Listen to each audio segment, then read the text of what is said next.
Hello guys and welcome to the Stardom Cast, your weekly audio source of all things World Wonder Ring Stardom.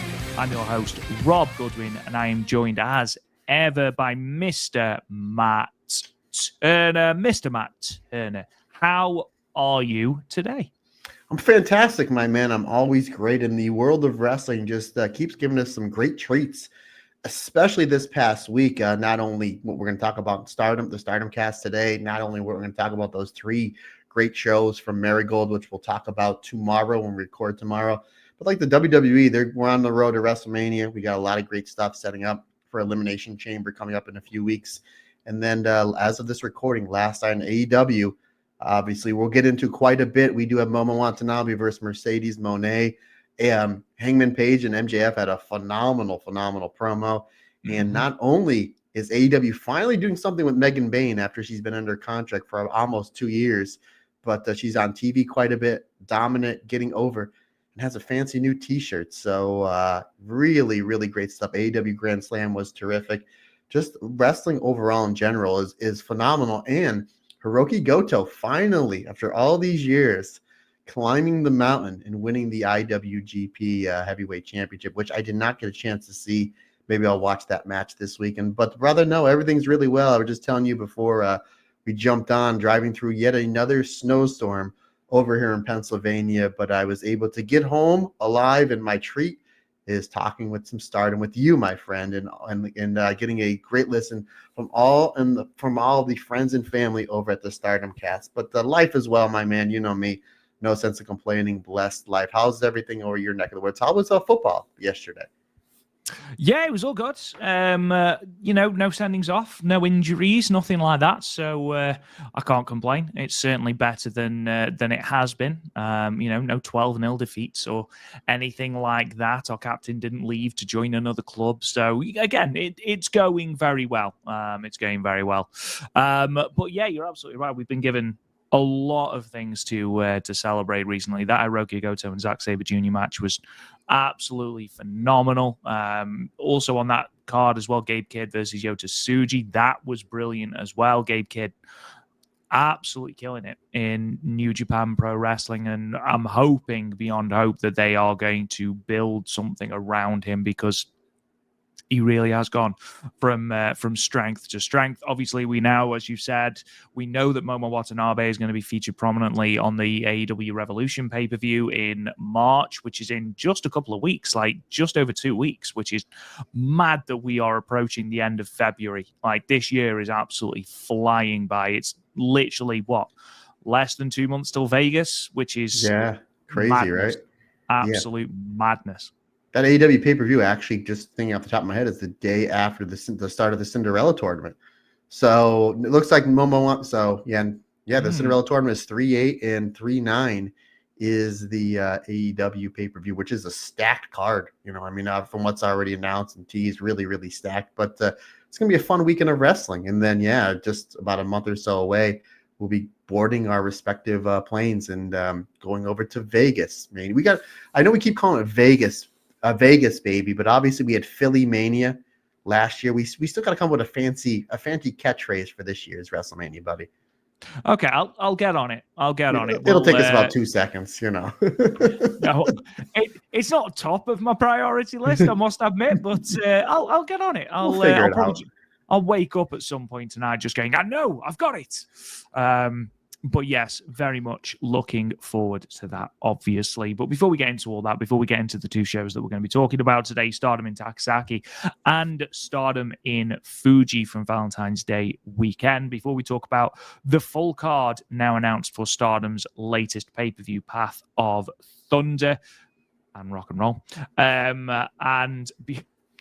Before we talk about the card in Sendai, we talk about all the good things that are happening in Stardom at the moment. Mr. Matt Turner, I do beg of thee, what's going on Patreon at the moment? Patreon, all our alternate commentary that was released this past week. We go back to the 2020 Goddess of Stardom Tag League as Mina Shirakawa teams with Tam Nakano, forming Dream H to take on the team of Mayu, Iwatani, and Starlight Kid, the MK sisters, because as what we're doing for the month of February, as we're quickly rounding up this month, is hashtag We Want Mina, doing an all sorts of Mina Shirakawa theme for the month of February. We just released our rivalry review, Mina Shirakawa and Natsupoi. We take a look back at all of their singles matches, plus 2 bonus tag matches. Myself and Andy Header break that down, and then release coming up in the next day or two on your Patreon feeds. Myself and one Rob Goodwin, yes, the handsome gentleman, as you can see to my left of the screen if you're watching on YouTube. Myself and Rob Goodwin, we do a roundtable discussion of our top 5 favorite Mina Shirakawa matches of all time up until now. And then next week, I'm going to be doing a little solo podcast just because just the timing. But my what if, which will be released by the end of the month, is what if Mina Shirakawa did win the 2023 5-star Grand Prix and how I would fantasy book her. So that'll be in your Patreon feed sometime by the end of the month. Now, Rob Goodwin, I'm going to put you on the hot seat. What is the match we were doing for alternate commentary dropping next week? Now, I know that people out there are beginning, he hasn't got a match. He hasn't got a match. And up until about 20 minutes ago, you would be correct, I hadn't. And then I remembered that Matt had asked me on our last alternate commentary to have one ready for this exact moment on the podcast. But it's fine, because I've got one. It's, spoiler, it's one of my top 5 Mina matches. And we are going back to 2023. We are going to be watching Mina Shirakawa versus the subject of one of our major news pieces today, Momo Watanabe. So yeah, again, one of my favorite Mina matches. A really good example of why Momo is just an absolute badass. Just all condensed into an 11-minute nutshell. It's everything you could possibly want. So that will be in your feeds next week.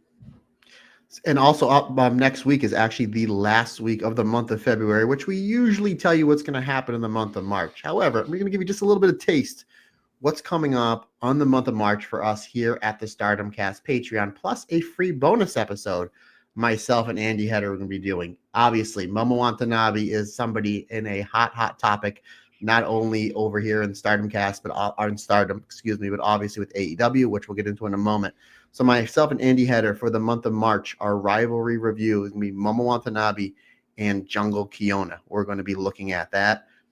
Another hot topic over here in the United States is one Mariah May. Mariah May just ending her first run as the AEW Women's Champion. Myself and Andy Header for a Patreon exclusive are going to be doing a Mariah May review of her in the 2023 5-star Grand Prix. So that is yes.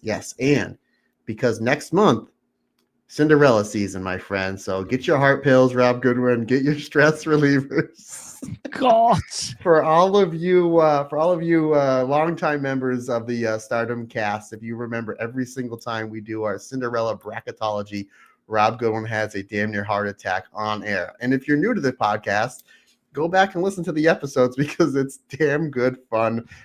Poor Rob doesn't know how he's going to go, and he really himself. He works himself. So what we're going to do, and this is going to be free for everybody, myself and Andy Header are going to do a retro review of the 2019 Cinderella tournament. This is back when it was one night. Obviously, they started the multiple nights back in 2021, and this year's tournament, I believe, is in 3 nights. So we're going to be looking back at the 2019 Cinderella tournament, and that one is going to be for everybody on the free feed. So just to give a little bit of a taste of what we're doing in the month of March, obviously we saw almost a record number of new Patreon members here in the month of February, because I guess everybody hashtag wants Mina. We want Mina. Absolutely. You want Mina. We all want Mina. So figure just kind of give just a little taste of what's coming up in the month of March for Patreon. And again, obviously free feed as a thank you to all of our fantastic listeners of the Stardom Cast. We're going to be doing a retro review of the 2019 Cinderella tournament. Yeah, all of that available. Patreon.com/the Stardom Cast. Just want to give a huge shout out to Doug Cole and to Brandon Thiel as well for joining our Patreon. Thank you so much.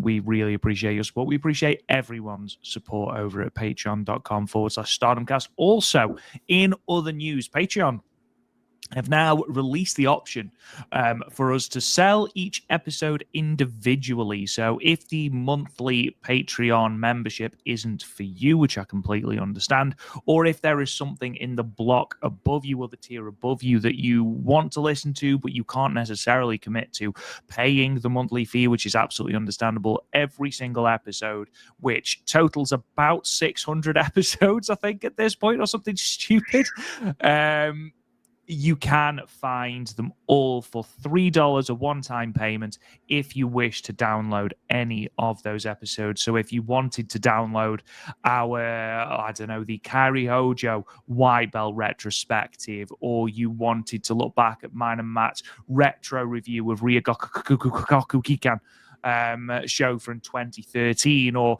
if you wanted to have a look at mine and Matt's Roundtable discussion, which is going to be released on Sunday for our Red Belt and above patrons, $3 on patreon.com/the Stardom cast. Just another way to hopefully get the content out to a few more of you. Moving on then, Matt, I suppose we should probably talk about some news, and there only seems to be one place to start, and that, of course, is with Miss Momo Watanabe, who first appeared on screen at AEW Grand Slam in Brisbane, Australia, during the Mercedes Moné and Harley Cameron match. Following Mercedes Moné pinning Harley Cameron with the Moneymaker, she went and confronted Momo Watanabe, shoved one of her 8,225 title belts into Momo's face, and we seem to be building to something.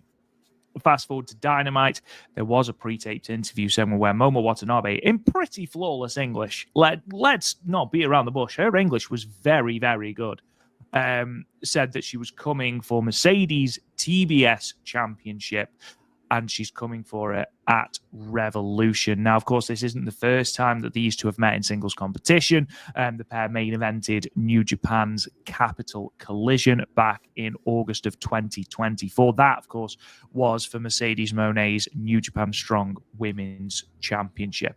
So, Matt, obviously, huge news for Momo Watanabe. I think the one thing that I do need to point out is that is a long-ass flight to take to be sat in the crowd. Yeah, you kind of figured that something was up. Like maybe she would do something at another taping, but it's like, no, they're only there for Australia, and then like that's pretty much it. So again, that's kind of a long ass flight and some buco bucks that either Bushiroad and or AEW and the Khan family shelled out to have Momo Watanabe sit in the front row to stand up and for having Mercedes to push the TBS championship into her face. But at the same time, that just goes to show you what they want to invest in this match.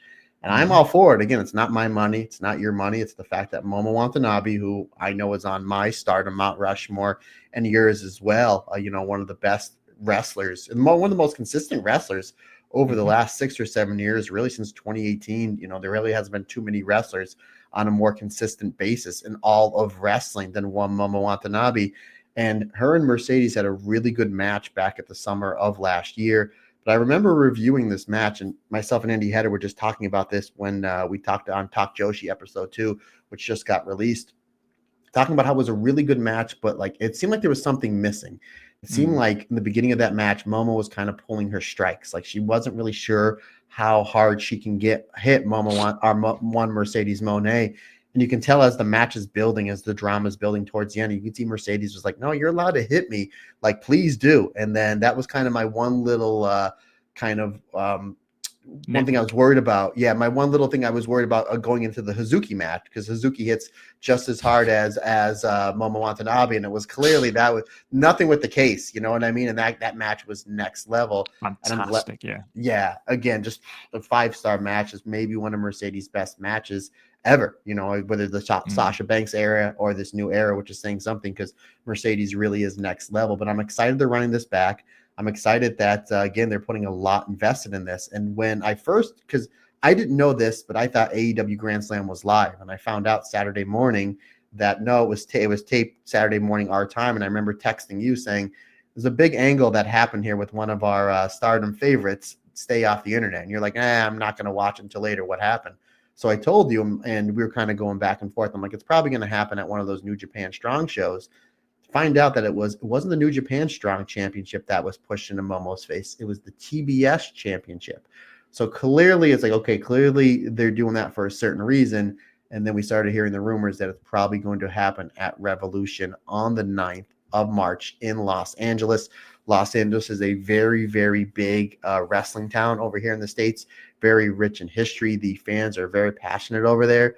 We know that Momo Watanabe, the handful of times she's been over here in the United States, whether it was 2019 or whether it was this past year for WrestleMania weekend or for Forbidden Door last year, Momo Watanabe is crazy over in the United States.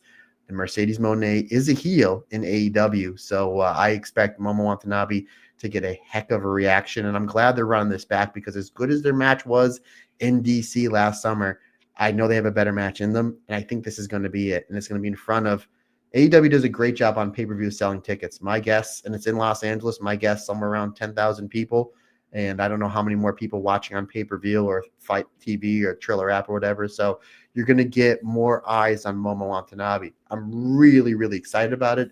And I know that there is a handful of negative Nancy's out there that do not like this AEW Stardom relationship. I'm obviously not one of them. The Stardom numbers are through the roof. And one of the reasons why is because there's more eyes on them because of the AEW relationship. A lot of people are already upset, Rob. Believe it or not, people on the internet are complaining. You believe that? People on the internet are complaining, saying, well, this is great and all, but clearly it's another loss for Momo and Mercedes is going to win yet again. I'm like, well, yeah, my guess is Mercedes is probably going to win this match, but at the same time, how many more eyes are going to be on Momo Watanabe? Not only that, but Mercedes did say in her promo, Momo, if you want to challenge me, come to Dynamite next week and challenge me to my face. So Momo Watanabe is going to be on Dynamite next week in front of how many thousand people, how many, close to 1 million views that they do between YouTube, what happens on TBS and HBO Max. And not only that, but again, my guess is if Momo's going to be over there for the confrontation with Mercedes, she's probably going to be on a collision taping. Again, unless they fly her over like they did in Australia and then fly her back. But I'm super excited for it. Mercedes Moné is one of, if not the biggest worldwide star on AEW because she's main evented to WrestleMania. She's a huge star for them. HBO Max is giving AEW something like $3 million a week to stream their content. And one of the main reasons why they did that deal is because they have Mercedes Moné. Not only that, Mercedes Moné is a merchandise mover. Plus, she was in Star Wars. So the fact that you're getting arguably the biggest star AEW has right now, and she's wrestling Momo Watanabe on a big pay-per-view in a big venue in a big wrestling city like Los Angeles, this is, even if Momo eats the L, which I think she's going to, this is a big win for her. This is going to be a big match for her.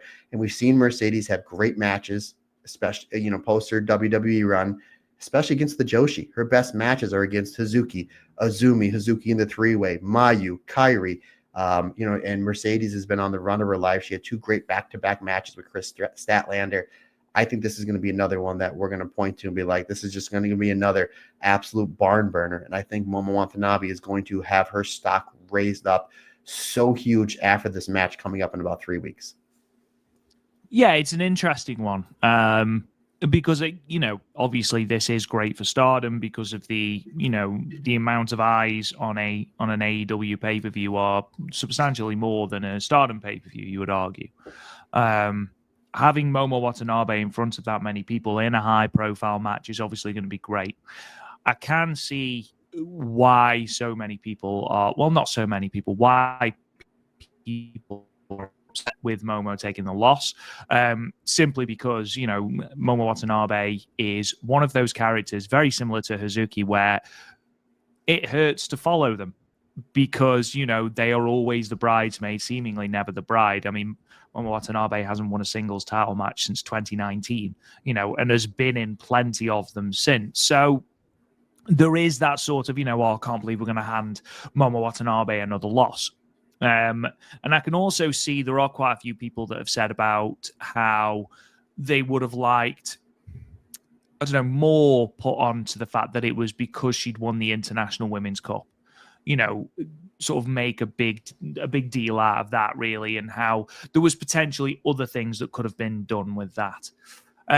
So I can see from that point of view. However, from merely an eyes point of view, having Momo Watanabe on this pay-per-view, not on the kickoff show, not in a throwaway tag, in a high-profile singles match in what is one of AEW's marquee events, is huge. It's huge for Momo Watanabe. And yes, she probably isn't going to win. And yes, it will be a fantastic match because, as you correctly stated, Mercedes Moné's best matches post WWE have been with Joshi talent. Hazuki being the outlier, Yuka Sakazaki as well on Dynamite not long ago. Brilliant match there. Chris Statlander is someone she's also had really good matches with that I know isn't Joshi, but even so. So it's going to be a great match. I think I would have liked her to parlay the International Women's Cup into a Stardom red belt shot. I still think Momo can do that without the International Women's Cup anyway. I don't think that's of huge consequence. Overall, I feel the positives of this outweigh the negatives because, as well, what you've got to think is if Momo Watanabe was just in Stardom at the moment, is she in a prevalent position at the moment? Is she in the red belt picture? No, that seems to be Saya and Tam, and we're going to talk about that a little bit later. Is she in the white belt picture at the moment? No, that's Starlight Kid, that's Rena, potentially Tomoka Inaba following that. Please. She's only just lost the tag belt, so she's probably not going to be in the tag team picture. The Artist of Stardom match for March is already locked in, which we're going to be talking about later. She's not a high-speed wrestler. So what, is she just going to be in throwaway 6-woman tags? No, utilize her. We've said about how good she is, and again, she's 23. It's mad that she has been wrestling for as long as she has at the caliber that she has, and she's 23. It's absolutely mad. But yeah, I think, just having the eyes on her and the exposure for Momo Watanabe does outweigh, the fact that, yeah, she probably is going to be another loss. And again, I'll bring it back. One of my favorite wrestlers is Hazuki, who is, for all intents and purposes, the great loser when it comes to singles titles, much as that hurts me to say out loud. But yeah, I know where Momo Watanabe fans are coming from. They don't want to see Momo lose another match because, again, we've seen her lose so much, to Micah, to Mayu, to, and the list goes on and on and on and on. And she's never clinched that top prize. I think she will. I genuinely do think she will. And I do think it will be, if not this year, it'll be early next year. I do. But yeah, I think for me, as I mentioned, the positives outweigh the negatives substantially for me in terms of this. Yeah, I agree 100% now with that. But what's the main focus for Stardom coming up next month? The Cinderella tournament. She's not going to be in that. She's not going to be in that. She won the Cinderella in 2018. They've been utilizing that to springboard your next talent, like they did with Han and Mirai and so on and so forth. But I mean, you look at what the AEW big match thing has done for Mina Shirakawa. Mina Shirakawa is a massive, massive star. I love Mina Shirakawa. Momo Watanabe, as far as in-ring work goes, is better than Mina. And again, that's no disrespect to Mina, but I mean, there's not many wrestlers that's better than one Momo Watanabe. And again, I agree. and again, you look at Mercedes is always elevating talent. Look what she did with Harley Cameron. Harley Cameron is now a bigger star because she wrestled Mercedes, and Mercedes gave a lot in that match. Again, Mina and Mercedes at the Tokyo Dome. I mean, that match did wonders for Mina. And again, it doesn't matter if you win or lose. It's about how you lose. And Mercedes does a great job, even though I think she's pretty well on. Other than losing to Mayu, I don't think she's lost to anybody since she's again and Willow Nightingale with the match she got injured. Yeah. But other than that, like, she really hasn't been eating many losses. But look how many wrestlers she's elevated. Like, people just don't understand that. But it's, again, Harley Cameron coming off this match in Australia. She's somebody that a lot of people are talking about, and again, there's more eyes on Momo Watanabe because, again, that match that she had in Capital Collision, that was a New Japan pay-per-view. So you had to pay, extra this or that. But we're going to be seeing a lot more Mina. And again, the fact they're investing on bringing her in to Dynamite next week. And my guess she'll probably have a match or two, as well as she should. You know, you're wrestling the top star. She's the top star, male or female, in my eyes, in AEW.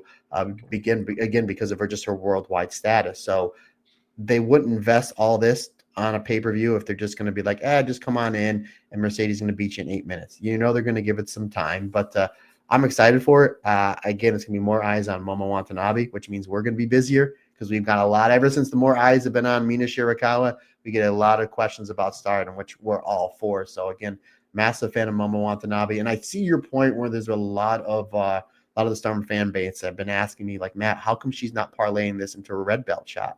It's like, okay, I understand that, but at the same time, who's your red belt champion? Sai Kamatani. They're both in the same faction. As for now, me and you both believe it's only going to take one angle to, very much like Starlight Kid, to get Momo to flip back over into being a babyface. And all you really have to do is just do something where Momo once again misses a kick or a baseball bat shot, and it's where Saya and Tora and maybe Tekla are really getting fed up with all these inapparent shots from Momo Watanabe, and eventually you flip the babyface turn. You can do that way, or Momo Watanabe winning the 5-star Grand Prix this year would be a good shout as well. But I totally agree with you. I think the positives far, far outweigh the negatives. I actually don't see too many negatives, and I'm really excited for it. I'm really, really excited for it because, again, it's going to be a great match, and more eyes on Momo Watanabe, more eyes on Stardom is just really better for the product overall. Speaking of Mina Shirakawa has been announced for Windy City Riot at the Wintrust Arena in Chicago, Illinois, Friday, April 11th. Obviously, that show currently has Hiroshi Tanahashi and Konosuke Takeshita in what is going to be Hiroshi Tanahashi's final match on American soil. But Mina Shirakawa has also now been confirmed for that show. She's also not been confirmed, but she is on the promotional artwork for New Japan Strong Resurgence, which is taking place May 9th, 2025. That is at the Toyota Arena in Ontario, California.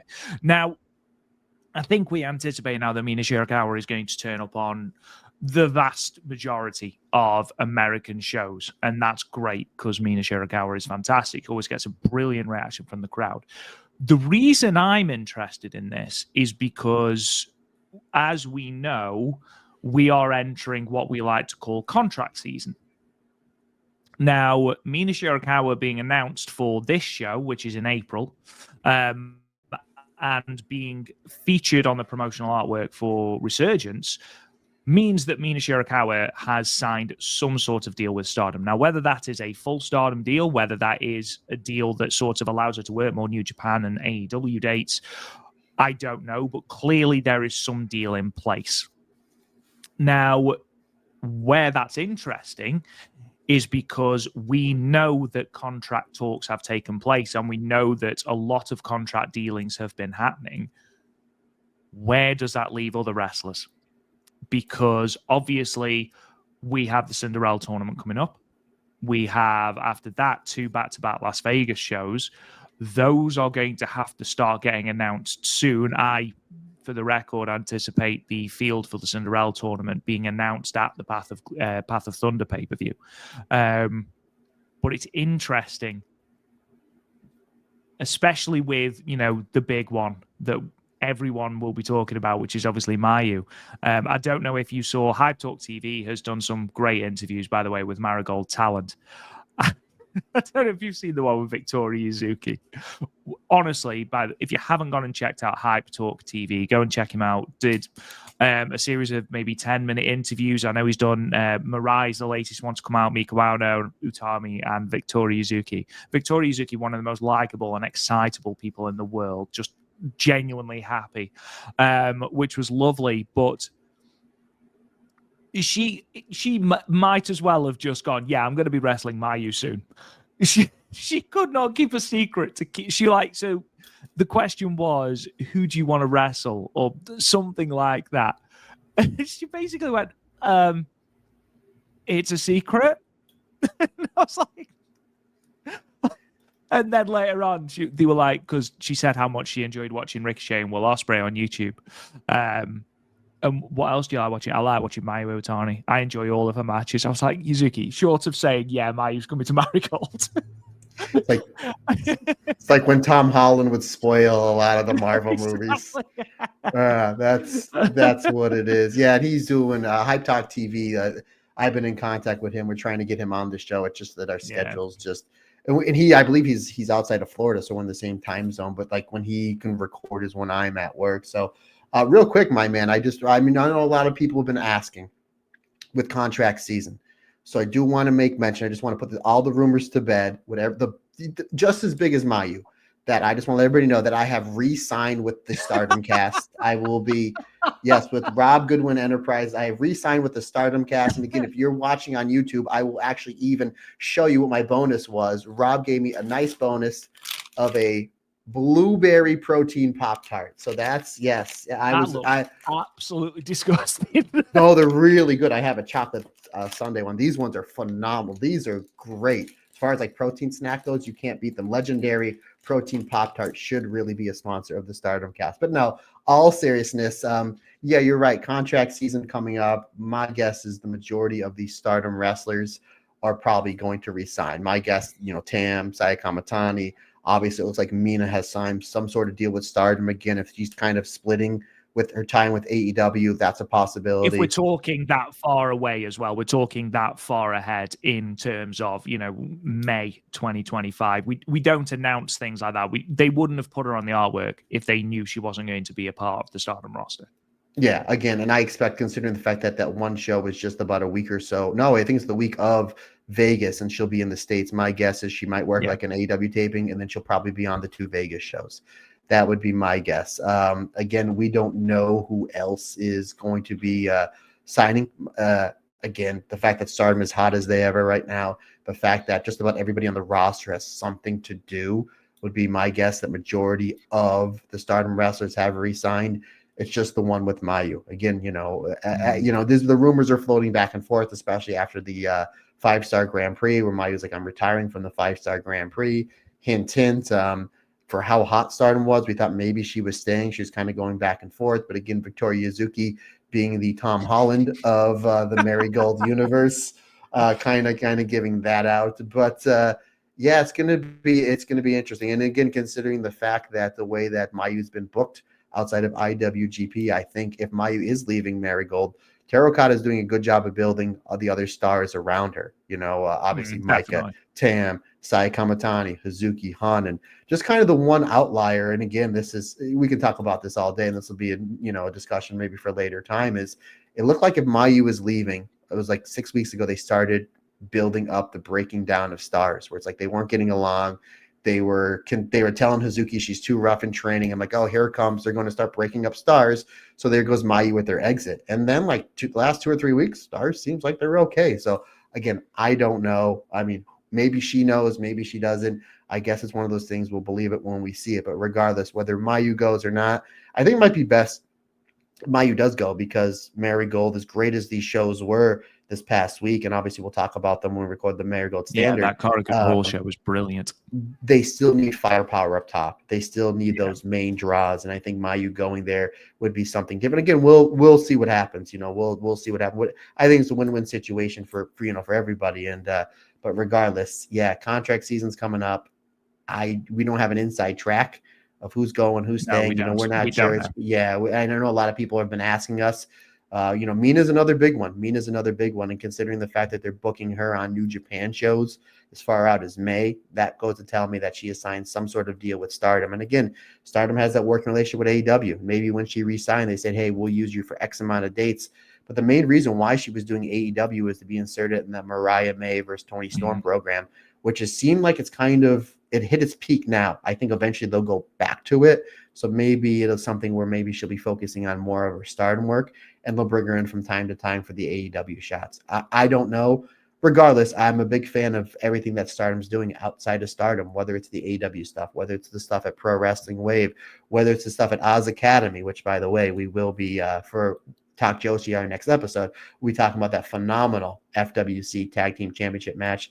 And then Sendai Girls, there's some great stuff going on there, obviously with Red Energy versus Micah and Hanako. So regardless, the Stardom wrestlers are all over the place. in a good way, and it's only been helping them out. And I think the fact that they kind of have not free reign, but they're allowed to do other shows, which we did see over the, when up until this past year, it really wasn't like that. Every now and again, you see a Stardom wrestler here or there, but it was basically only strictly to Stardom. But we see them going to different companies in different countries, and they're pulling more fans in. So ultimately, what Teru Okada's been doing with that clearly has been working, partner. Yeah, definitely. In terms of Vegas, I think we anticipated that one of the first names on that list was going to be Mina Shirakawa. I think she'd have probably been either my first or my second name that I was like, right, well, she's going then, definitely. But obviously, myself and Kirsty are coming over. Kirsty, by the way, we're still in contract discussions as to whether she's going to re-sign in our relationship, but we'll, fingers crossed. I'll negotiate that, buddy. I got you. Don't you worry about it. Thank you very much. If I can sell what I sell for my kayfabe job, I can definitely sell you, buddy. You don't worry about anything. I got you. Appreciate you. I got you. You're like the I'll make sure that Morley of the Stardom. I'll make sure you get 2 legendary blueberry Pop-Tarts, my man. 2. Maybe a strawberry one. That might be the clincher. So yeah, obviously we were looking at filling in Esther's. Because to get into the country, obviously we need Esther's and visas and stuff like that. And actually, my Esther, I didn't realize they lasted for 2 years. So actually, looking back at, and I know they're different to visas, but if you're looking at that side of things, you could argue that Hanako is going to be in Vegas simply because you have to pay for these. If you can, get talent to America who have already got that, they're going to. So I would be amazed if Hazuki isn't there because she main evented the Strong Style Evolve show. I'd be amazed if Maika's not there because she was on the Battle in the Valley show. Same with Hanako, same with Azumi. If Mayu does resign, she's already got her visa sorted. Momo Watanabe will already have her visa sorted because she's turning up in AEW. So those are the names that I think are dead set going to appear. Mina Shirakawa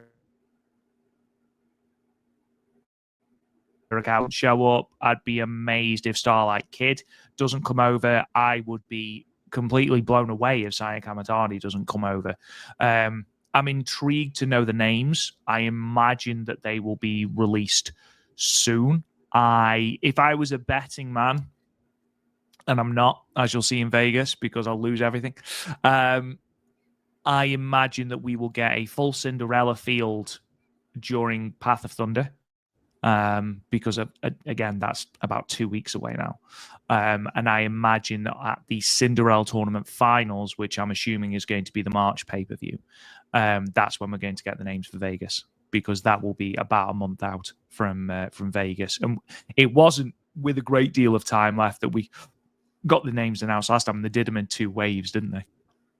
Yeah, I remember that. And then they were able to filter in some AEW talent and then some independent talent. There's something else too to think about, my man. Some of these wrestlers have wrestled for Sukiban when they did shows, I think, in LA and New York. Soriano is one, so there's a possibility Soriano will be on that. Yes, please. I think Tomoka Inaba, I believe, was on one of those shows. I could be wrong. And then obviously Saki, from Colors, who we haven't seen in quite some time, but she always seems to be doing a lot of shows in the U.S. So, that's something else to think about as well. I didn't know that those type of visas you have 2 years on. I thought you had to re-sign every January 1st on it. So I didn't know. Again, I don't know if it's the same as Esther's. I don't know. But if it's the same sort of methodology behind each, then it makes sense that they can be carried over. And again, it makes financial sense if you're a company, right? You've already got it, so you're going to go over. It just makes sense. Going over, baby. I don't hear that a lot. I'll tell you that in my wrestling career. But I'll tell you what, maybe this is for selfish reasons, but there is a big joint show coming up at the end of May with one Saori Poi. Maybe you come to the United States to promote that show. That's what I would do, my friend. Absolutely. That's what I would do. And if we get Tomoka Inaba or Tommy Inns, as I for some strange reason cannot not call her now Tommy Inns, I'd be over the moon. She's definitely someone I want to meet because she strikes me as someone who is very, very cool.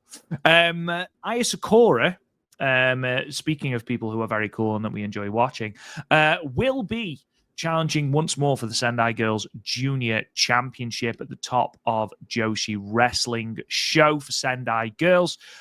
She took part on the show in Sendai on the 16th of February, beating Yuna in singles action. She then came out after the Chi-Chi and Sari tag match and said that she wanted to challenge again for the Sendai Girls Junior Championship. That has since been made official for, as I mentioned, the top of Joshi Wrestling in Yoyogi on March 19th.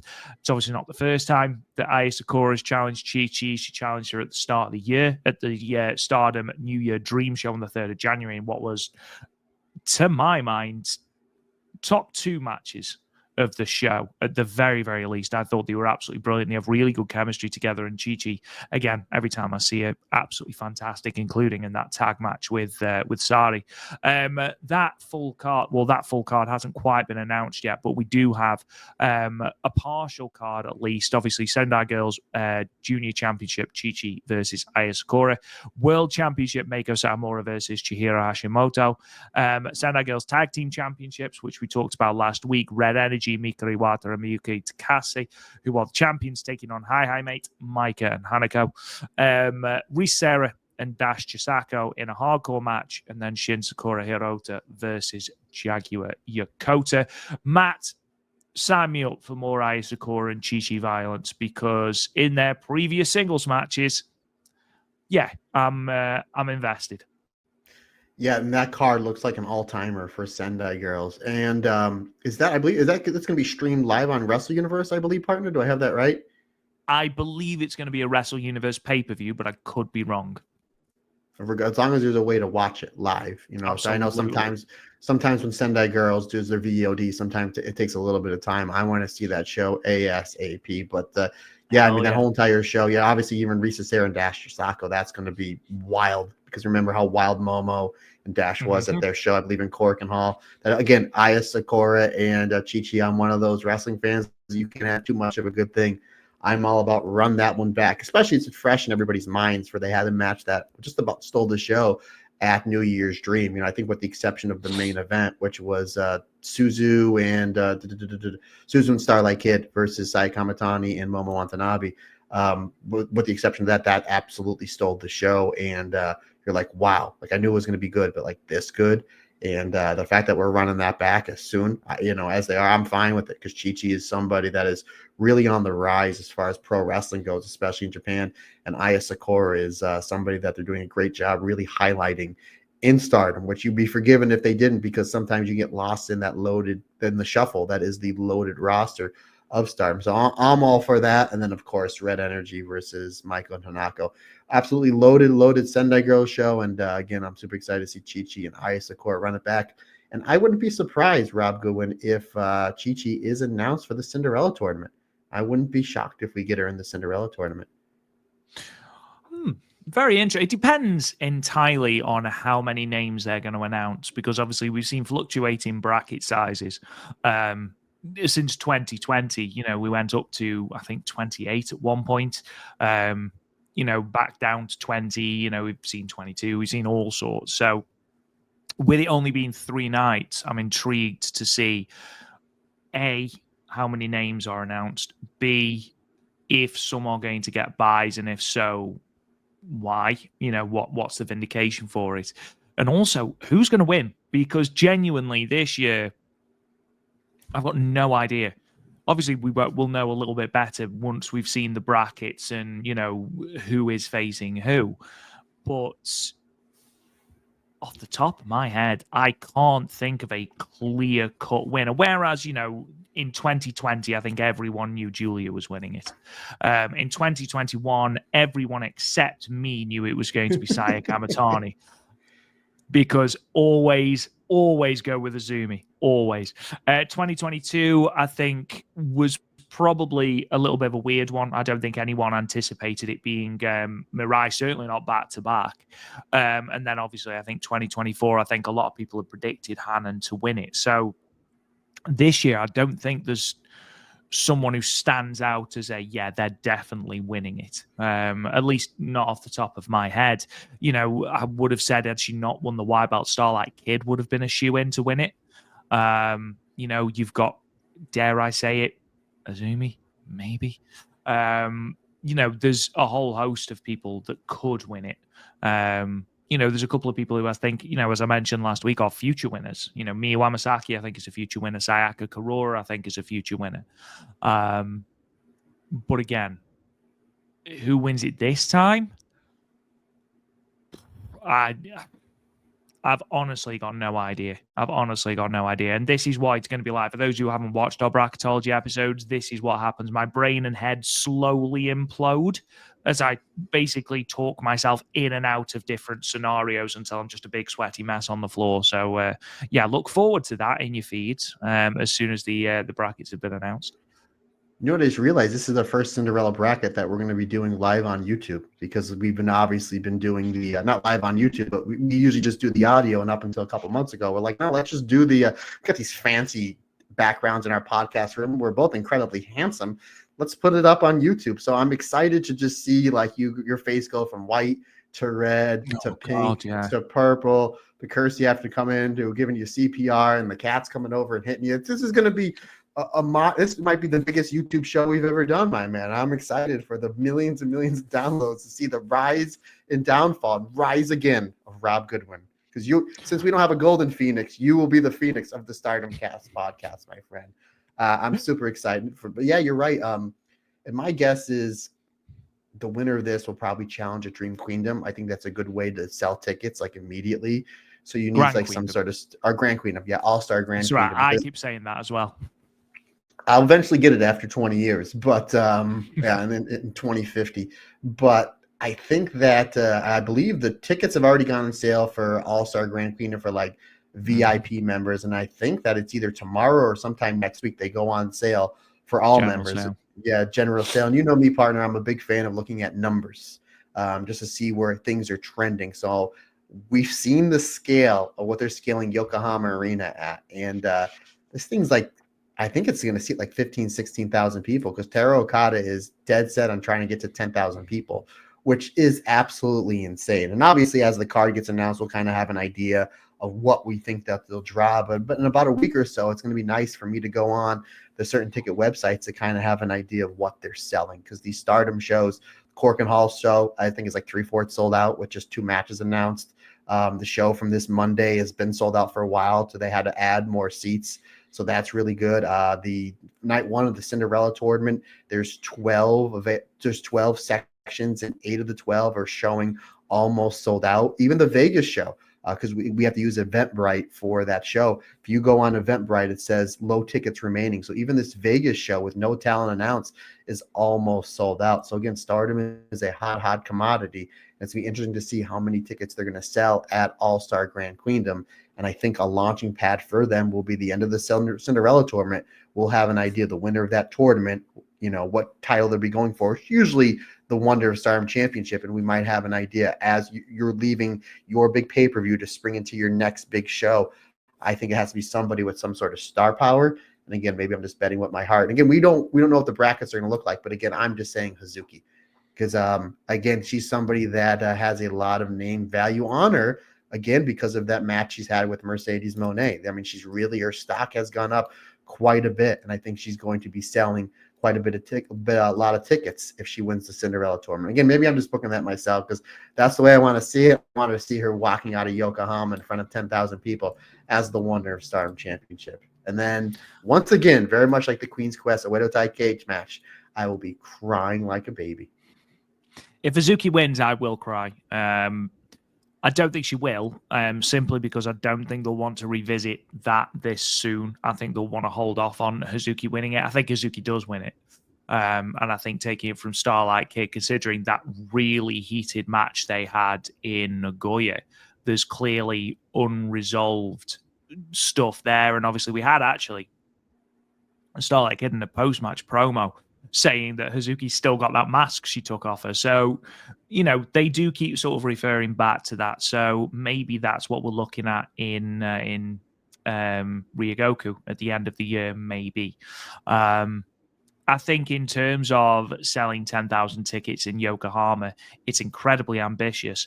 However, you look at how hot the company is at the moment, there's no better time. There's no better time. I think whoever you put in that match with, presumably Starlight Kid, should she retain against Rina, which I think we all think she will, whoever you put across from her, it's going to do numbers, because I've got a feeling that we're probably going to be doing Saya versus Tam again in the main event. That seems to be where we're heading anyway, especially if the bananas things they're doing on social media is anything to go by. You've got Tam cutting out the tongue of a voodoo doll that's dressed like Saya Kamatani while Suzu Suzuki's doll just watches. You've got Saya Kamatani licking a newspaper by candlelight. It's utterly insane, but I imagine, and especially obviously with this Sayaka Karora storyline that we'll be talking about a little bit later on, it does seem that we're putting a lot of emphasis on this.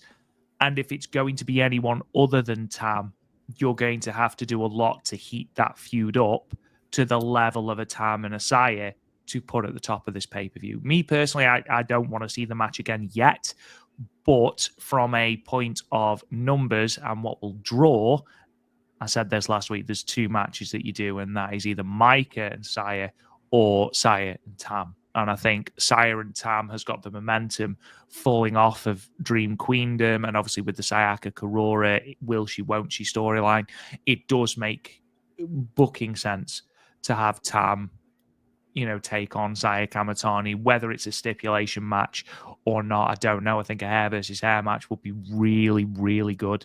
Really, really heat up that feud. Don't just do another straight singles match. And I think you mentioned it last week about it. I think it would be perfect. I think it would it'd really suit the feud. Rob, do you think that with everything going on, as you just mentioned, these insane things that they're doing on social media with the voodoo doll, do you think this is the time for Stardom to invest, to bring in Papa Shango? Papa Shango. I knew you were going to say it. For this feud. Not only that, and there's a two-part question. You want to talk about other people at Face Paint. You talked about certain things going on the Cinderella tournament. What about Cinderella Clown? And then Yokohama Clown winning the white, and then she becomes white belt Clown. So you have all the different faces of the clown. So what if we have Cinderella Clown, and then we go to Yokohama Clown, and then white belt Clown? She can come out with face paint with the white belt, painted on her face. Matt, in the words of Hawkeye, don't you dare give me hope. Can you imagine if she won it? I just feel like it's raining on Rob. After O'Connor roll. It's raining on Rob, like that scene that he did with the Black Widow. It's raining. He's got the hood up. He's crying. He's got the crossbow. You just killed somebody. Don't you dare give me hope. I don't know why I did that like Clint Eastwood. Don't you dare give me hope. That's Sean Connery now. Anyway, moving on, because we will talk about this a little bit later on as well, because obviously we've got the full card for Path of Thunder, which we'll be talking about after our show reviews. The last bit of news I want to talk about, and you've already touched on it, Matt, is that Soriano and Natsupoi have announced a jointly promoted produce show to celebrate their respective 10th anniversaries. The event, titled Our Footprints, is due to emanate from Ota Ward City Gymnasium in Tokyo on May 31st, and will be a celebration of both women's footprints in the wrestling business. Obviously, the show's been announced, the poster has been revealed, but streaming details, competitors, and finalized matchups will be announced at a later date. Incredibly exciting that we've got this, and I'm sure it will be a very, very, very good show. Yeah, I mean, just the posters and the little 20, 30 seconds, little teases they've been doing, like the two of them going out to eat, have been really cute and really fun. And I'm excited for this show for so many different reasons.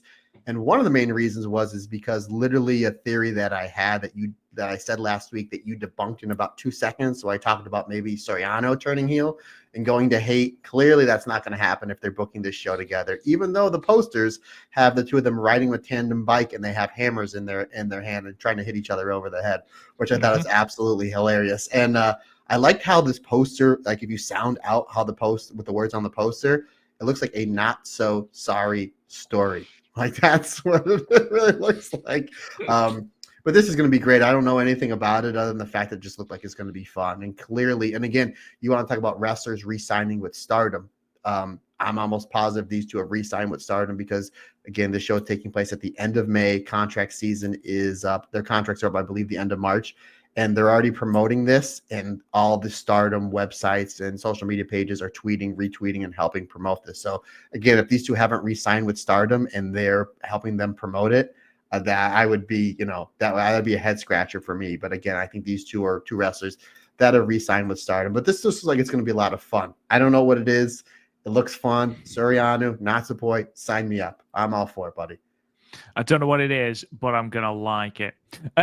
Something else that's quite interesting from the world of Stardom, and I promise this will be the last thing that we talk about, is that Cosmic Angels, Natsupoi, and Soriano have been announced for the T-Heart's 5th anniversary show.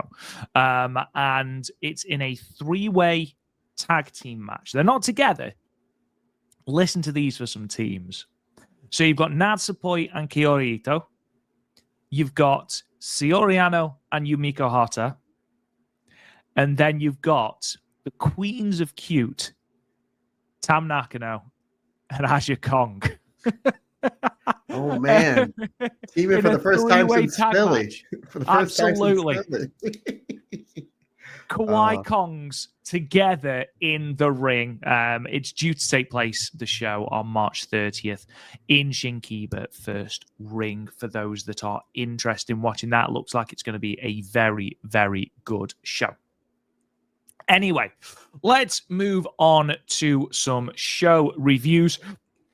Pardon me. We start in Takasaki. So the Stardom in Takasaki show, Saturday, the 15th of November, from GMS Gunma Exhibition Hall in Takasaki. The announced attendance, 426, making it the second highest house Stardom have drawn to the venue in the 5 times they've run it. It's just 3 shy of their current highest, which was 429 on night 6 of the 2023 Goddesses of Stardom Tag League back in November 2023. It is, however, a 4.2% increase on their previous visit to the venue, which was 409 people in December 2024. So a decent number for what is effectively a house show. Looking at the results then, we opened with a tag team match. Eye Contact, Mayu Iwatani and Hanan defeated Akira Kuragane and Suzu Suzuki. Hanan pinning the rookie in 8 minutes and 42 seconds with the blockbuster. We had a 3-way match, and what do I always say? You never bet against a clown in a 3-way. Fukiken Death defeated Uriah Hime and Aya Sakura, death pinning Hime with the O'Connor roll in 5 minutes and 29 seconds. Tag team match, the God's Eye team of Tomoka Inaba and Ron Yagami defeated the Cosmic Angels team of Natsupoi and Yuna Mizumori. Tomoka Inaba able to reverse Yuna Mizumori's pinfall in 10 minutes and 2 seconds. 6-woman tag action, the Stars team of Hazuki Koguma and Momokogo defeated the Empress Nexus Venus team of Maika, Hanako, and Rian. Momokogo getting the pinfall over Rian with the Nectar Peach in 10 minutes and 4 seconds. Tag team action, a Future of Stardom Championship preview tag. The God's Eye team of Lady C and Hina, they defeated the O2 line team of Azumi and Miyu Amasaki. Hina pinning Miyu Amasaki with the Ghetto Clutch in 10 minutes and 5 seconds. Semi-main event, tag team match, Neo Genesis team of Maysara and Starlight Kid and the Devil Princess team of Azusa Inaba and Rina ended in a 20-minute time limit draw. And then in your main event, 8-woman tag match, Tam Nakano, Sayaka Kurora, Syuri, and Kyoko Katatsu defeated the Hate team of Sayaka Kamatani, Natsuko Tora, Konami, and Ruaka. Tam getting a clean pinfall victory over Saya Kamatani with the Andromeda in 15 minutes and 13 seconds. Matt, lots to talk about, but let's start with the opener. Eye contact tagging together once again. How do you feel Akira Kurogane tagged with Suzu here? Rob Goen, I say a lot of things on this podcast, but I always say, one, you want to start your show out with a hot opener, and two, when you have younger wrestlers, aka rookies, you need to put them in matches they're only going to get better. This killed two birds at one stone because Suzu Suzuki is one of the hottest wrestlers in this promotion, coming off the match of the year contender she had with Saya Kamatani. Hanen's coming off a stellar year, one half of the Goddess of Stardom tag team champions. And this Mayu Iwatani, she's pretty good. So she'll do okay. I think this was great because, and she was in the ring quite a bit, and that's the only way you're going to learn, because you're in the ring learning with the best of the best. So again, this was a hot opener. So much star power you have in this match between Cinderella winners and 5-star winners and tag champions, and Mayu, the wrestler that will do a-okay in the business. But I thought this was great. The fact that it went just a shade under 9 minutes, you got a lot of action with the stars, and I don't mean the stars faction, but with Mayu, with Han, and with Suzu Suzuki. You did have a little bit of a sprinkling of a preview for the tag match we're getting on Monday. Really great violence with Hanan and Suzu Suzuki. If you remember, they had two really good matches at the 5-star Grand Prix last year, so we know they have really good chemistry. Obviously, Mayu's Mayu. She does a great job taking care of Akira here, making sure she gets enough stuff in, making sure she knows where she needs to be, and obviously Suzu Suzuki is the one driving the vehicle in this match. I thought this was terrific and a really good, like Mayu and Suzu kind of take each other out towards the end of the match, and a really good closing stretch with Han and Akira. Akira able to really kind of to be able to go almost move for move and hold for hold with Hanan. And I mentioned this last week, and I think the week before, that Hanan, who is very, very young in life, I think, she's only 19 or 20, the fact that they've been trusting her, having a lot of these early matches with these rookies, and she does a great job pulling Akira up towards the end here to make it look like she was almost going to get a win here. But ultimately, it is the blockbuster Hanan special hold for the win. I thought Akira looked great here. Again, they did a great job shining her up here, only for her to eat the L, which again, that's what you want in your tag matches. I had this at 4 stars. Great way to start the show and a great way to highlight Akira, with also sneaking in just a little sprinkling of what we're going to see in that tag match coming up this Monday. Yeah, absolutely. Absolutely. I thought it was a really, really good match. I think Suzu and Mayu is a pairing we don't get very often. And one that I'm very excited to see more of. Obviously, Hanan and Suzu Suzuki, we had all the issues in regards to the 5-star Grand Prix, where they went to a time limit or a double count out, and then Hanan obviously beat her in the playoff or the tiebreaker. And then, of course, we've got Crazy Star versus Wingori, which is coming up on the Path of Thunder, which will see the return of Sayarida, which is great. Yeah. Everything here did what it needed to do. It was a very effective tag match. And again, Akira Kurogane was a rookie and didn't necessarily feel like she stuck out because of inexperience. And that's a huge compliment when you consider the 3 women she's in the ring with. Moving on to a 3-way mat. And of course, we're heating up the clown, ready for high-speed death on the 3rd of March, and rightly so. Damn right. But yeah, I thought this was a decent enough showing for all 3 women.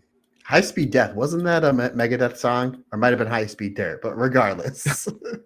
Same thing. Same difference. Rob, there's something I want to point out. If I don't do it now, I'm going to forget. Somebody pointed this out to me on Twitter, and I forget who did it. And then please, if you're listening to this, please tag me, and then I will ship you stickers, because I didn't point this out. Rob Goodwin Uriah will go to EXV. Here's the reason why. I've seen this. What is her last name? Himi. The Return of My Himi. Or maybe she goes to Cosmic Angels and you get Himi Poi. Regardless, I did not figure that out. I'm like, how did I not put 1 and 1 together? 3 people in the ring, 5 minutes. You have a rookie, Aya Sakura, who again, she's only wrestling a little over a year, but doing really well for herself. The beginning of this match is just Fukin Death in the corner, being the wily veteran, letting the 2 youngsters just kind of tear each other up a little bit and then basically pick her spots. That's what this match was. But obviously, multi-person match, Fukin Death's in there. What's going to happen? O'Connor roll. That's the one thing we're usually pretty terrible at. we're pretty terrible at predictions, Rob, but we can always, pretty much bet on that. 3.25 stars. Again, it was a fun match. And I like the strategy of Fuki and Death. They're like, all right, kids, you go out there and do what you need to do. And, Uriah Hime and Aya Sakura have a good little mini match, and Fuki and Death is insert in. You throw the comedy. It was fun, but not one that I don't think me and you will be doing alternate commentary for anytime soon. Or maybe we will. I don't know. Maybe we'll have a Fuki and Death fest maybe sometime in the summer. Surely October for Halloween. Well, yeah, duh. How did I put that together either? Boy, I'm off my kilter. You really are. Moving on then, we saw the team of Tomoka Inaba and Rani Yagami defeat Yuna Mizumori and Natsupoi. The victory makes even more sense when you consider the what Lady C would announce later on the show. But overall, again, I thought this was a really entertaining tag match. Every time I see Yuna Mizumori in the ring, she's improving. She's so connected to the crowd. Her power offense comes across really well. Natsupoi is a star, and Tommy Inns, love it.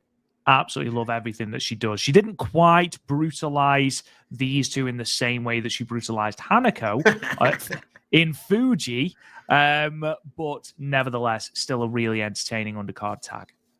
Yeah, this was really fun stuff. Really fast start with Rani Yagami and Natsupoi. Like Natsupoi will dip very much like Azumi, very much like Mayu, even very much like Io. That even to this day that we see, she'll dip into a little bit of that high-speed style that she was known for earlier in her career. And that's how this starts with Rani Yagami. And Ron does a great job staying hold for hold, like move for move with her. Mm-hmm. I made mention a couple weeks ago just about like how insanely talented Natsupoi is as a tag team wrestler. We've seen her at My Hime, as part of My Hime Poi, part of DDM, obviously part of Meltier, part of Sayori Poi, and her and Yuna Mizumori, phenomenal chemistry. Again, this just goes to show you she fits into any scenario. I thought she was great here. Obviously, she's great at selling kicks. We've seen it with Mayu. We've seen it with Shiri, and now we've seen it with young Tomoka Inaba and the beach striker herself, the one Rani Yagami. Natsupoi is the star here in this match, right? Former Wipeout champion. She's on the cusp of really big things in the world of pro wrestling, but she does a great job selling and putting over the two young wrestlers from God's Eye. I thought Yuna Mizumori, she was terrific here, and a really great finish, something you didn't see coming. She goes for that roll up. I believe she calls the Tropicana, and Tomoka Inaba just outsmarts her, stacks her, and then is able to get a high cradle using that submission background to kind of hold her down for the 3 count. Really good stuff. 10 minutes was a plenty of time to tell their story. Everybody looked good. Good story to tell, and great job heating up Tomoka Inaba and Rana for what we'll talk about in just a little bit. I had this one at 3 3/4 stars. Yeah, it was this and the O2 line versus God's Eye match. I thoroughly enjoyed. I thought they told the stories that they needed to. They got over the people that they needed to. And I think, or I hope, should I say, that we are going to continue to build to Tomoka Inaba and Starlight Kid. This booking system, they don't do things for no reason. So I feel like that confrontation that we had between Tomoka Inaba and Starlight Kid, whether it be, it was weeks and weeks ago now, but even so, I've got a feeling that once Starlight Kid defeats Rina into Shigi, I've got a feeling it'll be Tomoka Inaba that comes out and challenges her next. And I don't think there is a single Stardom fan in the world that wouldn't want to see that matchup. So here's hoping. Moving on to 6-woman tag. It's great to see Momo Kogo get a pinfall because she spends so much time in Stars looking at the lights, and I root for her all the time. Whether it's because of that interview she did with Number, where she was detailing the stuff that she has to deal with on a daily basis, or just because she's just so damn likable.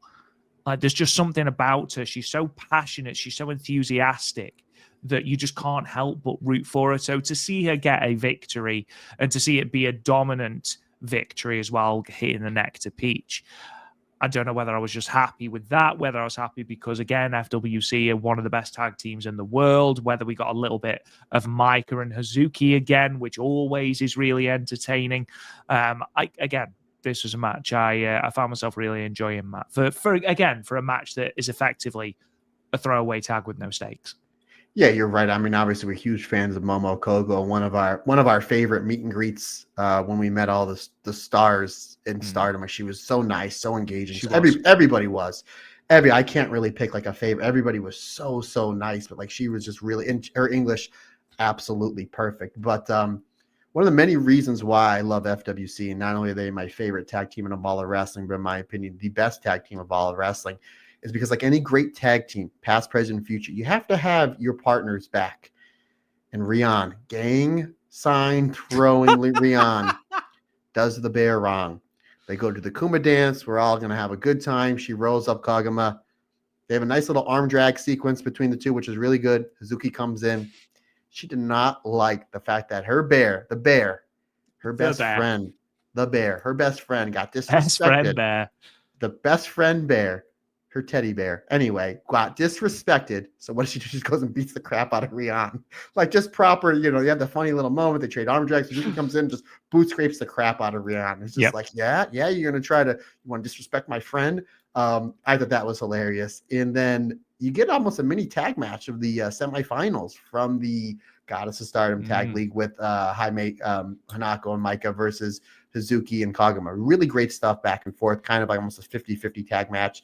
And then we basically kind of just break down some really good stuff with Momo Kogo and Rian, with obviously Momo Kogo getting a win here. Again, Momo Kogo eats a lot of these L's on these Stardom World shows.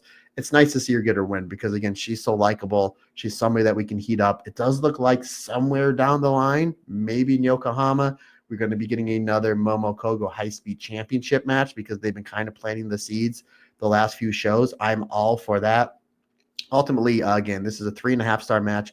Really fun match. And again, you got to get a little glimpse of that tag team match with Hanako and Maika versus Hazuki and Kagama, because those are the big stars in this match. But ultimately, yeah, it's nice seeing Momo Kogo get her hand raised at the end of this one. Again, 3.5 stars for me, partner. I still titter when I think about how Kagama signed off that tweet to Filthy Tom Lawler just with bare blessings. Just honestly, the greatest sign off to anything. Whenever I send an email now at work, I have to physically stop myself from signing it. Bare blessings, Rob. I do think I just need to lean into it now. And just whenever we send an email from the Stardom Cast 22, just bare blessings, the Stardom Cast. Now I know what we're doing for interviews from here on out. Absolutely. And at the end piece. Of this, yeah, instead of goodbye piece, none of that nonsense. No. Bare blessings. May bare blessings be upon you. Oh, I know our next t-shirt, buddy. You can put us in bear costumes. Very much like Super Mario 3, like in that vein. Bear blessings. Oh my goodness. I better write it down. Write it down. I literally just text myself. I have to send a report for work before 8 a.m. tomorrow. And I text myself and I text my wife. I was like, remind me before I go to bed, I have to do this. And I might text Amber bear blessings. And then when we get done recording in an hour or so, when I see that she has all of her bags and she's leaving the house, I don't know why. She's like, it's enough. Yeah, absolutely. I'm sorry. I don't know what this bear blessings nonsense is, but it has to stop, Matt. You don't understand, Amber. Between that and Tam Time, I think she's had enough. Bear blessings and Tam Time.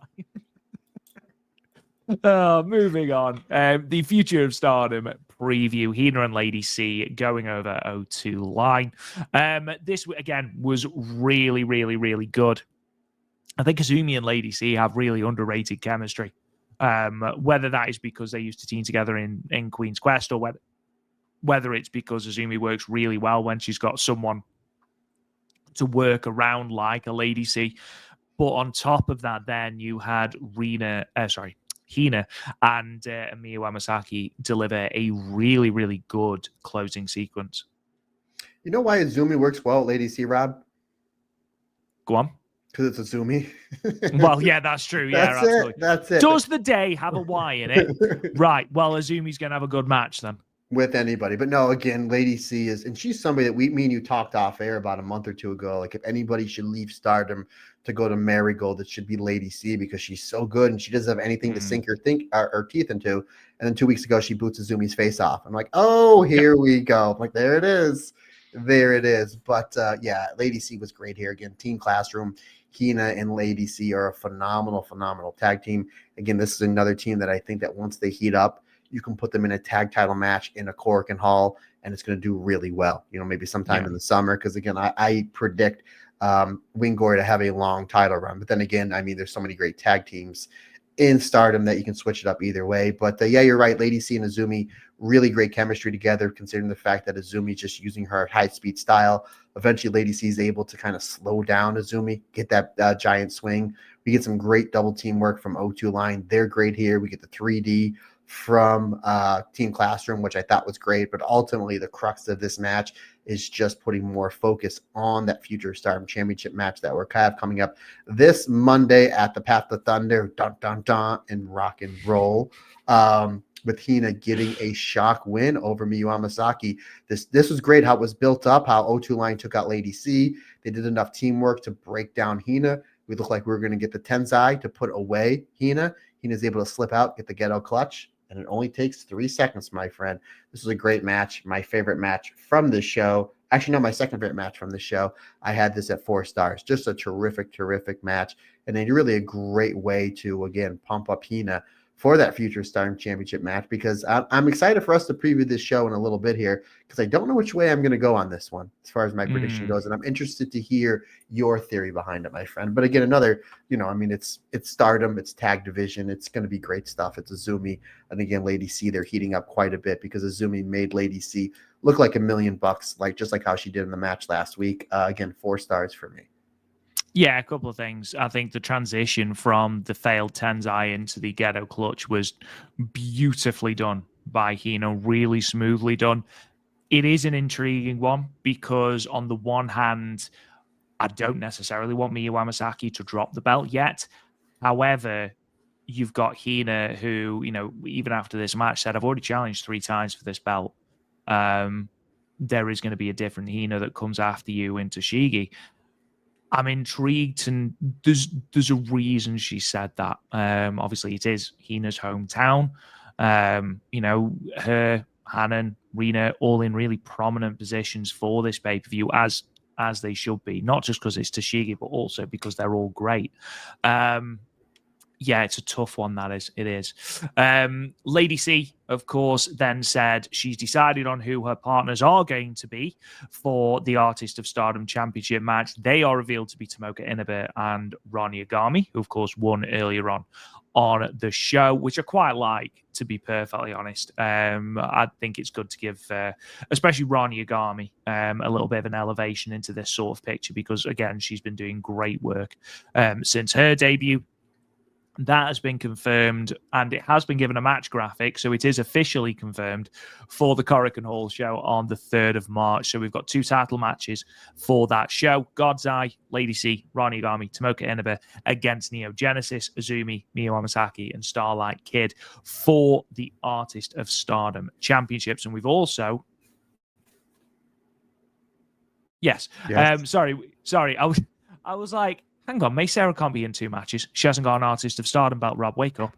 And then the high-speed title as well, May Sarah versus Fukiken Death. So that Korakuen Hall show looking really good. And I'm glad, as we always seem to say now, I'm glad they're putting more of an emphasis on the Korakuen Hall shows, not just making them another event, giving them a purpose, giving them an identity, giving people a reason to want to come to the shows.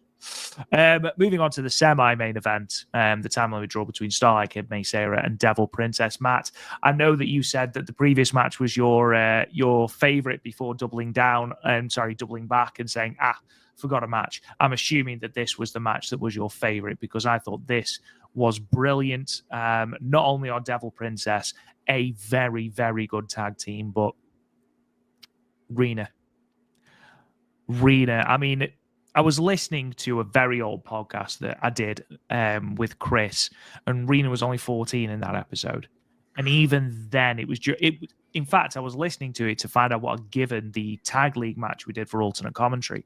And I was full of praise for Rina then, said she's going to go far. She's got great character. She's got great charisma. She carries herself really well for a 14-year-old.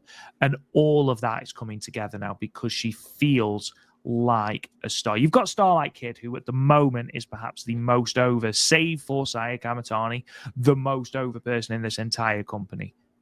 And you've got Rina, who is matching her in ring and is matching her in terms of charisma and, manipulating the crowd and everything. And I thought that their exchanges were absolutely fantastic. I thought May Sarah and Rena were brilliant as well together, but again, Starlight Kid and Rena, I think that's a partnership that's going to give us a very good match in the Utsunomiya Light Cube. Yeah, again, I mean, if we weren't excited for that match coming up this Monday, this little preview, it wasn't even a little. Like, you had your tag work, like Devil Princess starts the match off with some double teaming. You know, they're the heels, cutting their ring off, bending the rules, getting that 2-on-1 advantage. May Sarah, once again, has a great comeback with no knee pads. Maybe that's why she's able to run so fast, Rob, is because she doesn't have those knee pads. Maybe, yeah. Slowing her down. I don't know. But no, in all seriousness, I love how this match starts. Again, Devil Princess using the 2-on-1 advantage. Ultimately, this breaks down to a mini singles match with Rena and Starlight Kid. And that's obviously, we know it's going to be good, but you're just like, oh, they have great chemistry together. Starlight Kid gives Rena a lot. Rena's the MVP in this match, and she needs to be, because she needs to come in this match as a threat to Starlight Kid. My only little complaint, we talked about this before we hit the record button, is we've seen over the past year or so, Stardom, the booking committee has no problem beating the stars in this match. We've seen Saya Kamatani, as soon as she won their red belt, drop 2 falls to Suzuki to build up their red belt match. We saw Saya Kamatani, we'll talk about it in a minute, getting pinned by Tam Nakano. Again, she's a red belt champion and she's eaten 3 falls. It's not hurting her one bit. I would have liked to see Rena getting a clean win here over Starlight Kid to build her up even more. But regardless, this was just a phenomenal match. Again, at this core, this match was all about Starlight Kid and Rena. And Rob, I'm going to make a bold prediction. I think, especially after what we've seen in this match, because Stardom does a great job planting the seeds to future matches, especially championship matches, in these quote-unquote Stardom World shows. And they're going to be upset with me with the first thing I'm going to say. May Sarah will retain against Fuji and Death in Korakuen Hall. But considering the fact that he's to be on YouTube, folks, this is poor guy. Considering the fact that I think Azusa Inaba is going to be second, he's eating his fist. Bear blessings. Considering the fact that Azusa, maybe if she's on that show, which I'm assuming she's going to be in Korakuen Hall, she's to be seconding Fuji and Death because they're in hate together. I wouldn't be shocked if Azusa challenges May Sarah after that match, because they did a great job highlighting Azusa Inaba in her high-speed style striking, which is something different, that May Sarah really doesn't wrestle the high-speed style strikers because they're few and far between. But Azusa Inaba does a great job melding in the high-speed style and her striking with stuff with May Sarah, and almost got the better of May Sarah. There's a point when Rena and Starlight Kid are having their stare down when Starlight Kid holds up the white belt, but May Sarah does grab the high-speed championship, and Azusa Inaba, she basically comes around and kind of stares down May Sarah. So that's a high-speed championship match that I definitely would like to see with Azusa and May Sarah, and maybe that's a way to go. And that's one great thing that they're doing with the high-speed division. I say it all the time. It's tough to get challengers in that division because it's tough to work that style. We got Fuji and Death. We're planting the seeds for Momo Kogo again. We're planting the seeds for Yuna Mizumori and possibly Azusa Inaba. So there might be a decent amount of challengers coming for May Sarah's high-speed championship. But regardless, again, phenomenal match, great tag team chemistry. Obviously, Devil Princess is great. May Sarah and Starlight Kid are really, they don't team too much together other than maybe 6 persons or 8 persons. They have great chemistry together as a tag team. Shocked to nobody. Again, you mentioned Starlight Kid, maybe with the exception of Saya Kamatani, the most over person in Stardom. You know, throw Mayu, Tam, and Mike in there as well. But regardless, they're all in the mix. And Azusa, our Starlight Kid right now is white hot, pun intended. And obviously the match coming up this Monday is sold out to the point where they're adding more tickets on the day of the show. I expect this to be the highest drawing they've ever done in the hometown of the Three Sisters, with this match probably going to be the main event. Regardless, this was a great preview tag partner, 4.25 stars for me. Aside from sullying the great name of Fuji and Death, I do agree with you. I think Starlight Kid, especially over the 2 shows where we had 2 time limit draws, I do agree that Starlight Kid could have possibly eaten a pinfall. In comparison to Tam and Saya, both those are big stars. Both those are main event level stars. Is Rena on the level of a Starlight Kid yet? No, not necessarily. However, you are also packaging Rena as a challenger to Starlight Kid. So you have got to sort of tread that line. Now, one argument is that Rena didn't beat Starlight Kid. However, the counter to that is, yeah, well, Starlight Kid didn't beat Rena either.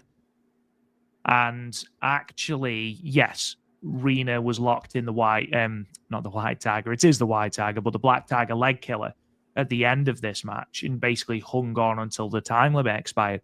But she also hit the Pink Devil the following night in Fuji and was a second away from winning. So, yes, I do agree that potentially you could have had Starlight Kid drop a fall, and I don't think for a minute would have derailed her or anything. However, you have got that argument. If I was to play devil's advocate, I do agree with you. I'm just saying, you know, as a devil's advocate, you have got that storyline. And then, of course, we did have a press conference, Matt, as well, which I know you're always a big fan of. Did you see the exchange between Starlight Kid and Rina? Yeah, they signed their contracts in the biggest signature in the history of pro wrestling. And then, of course, it's like bringing a cake, it's a heels manager's birthday party. This is going to end up, everybody's going to eat cake and go home. This never ends, it's never going to end well. And that's basically what happened with Rina spilling all the ink all over Starlight Kid. And then, Starlight Kid, being the professional that she is, still took the press photos afterwards covered in ink. She did, yes. Got to give Which her I credit. thought was quite impressive. Yeah, absolutely. I think it sort of telegraphed the fact that was going to happen when she turned up in all white. But I did like the fact that Rina's like, why are you cosplaying as a schoolgirl whilst I'm here actually a schoolgirl, which I quite like that. Rina's got a really good way with these promos, especially when she's cutting down people older than her. It's great. But yes, overall, I think that's going to be, I agree with you. I think it is probably going to be the main event. And I think it is going to be a sensational show. Just really interestingly, you said about the highest attendance that Stardom have in Light Cube, Hudson and Mayu, which is where the Path of Thunder pay-per-view is going to be. 508 people is the record that they've drawn there. They've drawn that twice. Second night of the Cinderella tournament back in 2023, and then night 3 of the 5-star Grand Prix last year. So that's the number to beat in terms of Stardom, 508 people.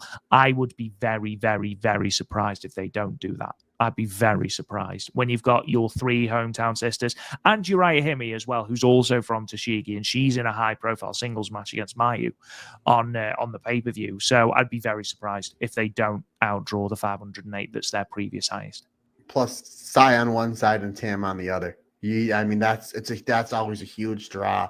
That's always a huge draw. But yeah, I mean, that'll probably be, I don't know how many people the building can fill, like how many extra tickets they're going to do, but they probably have already done it.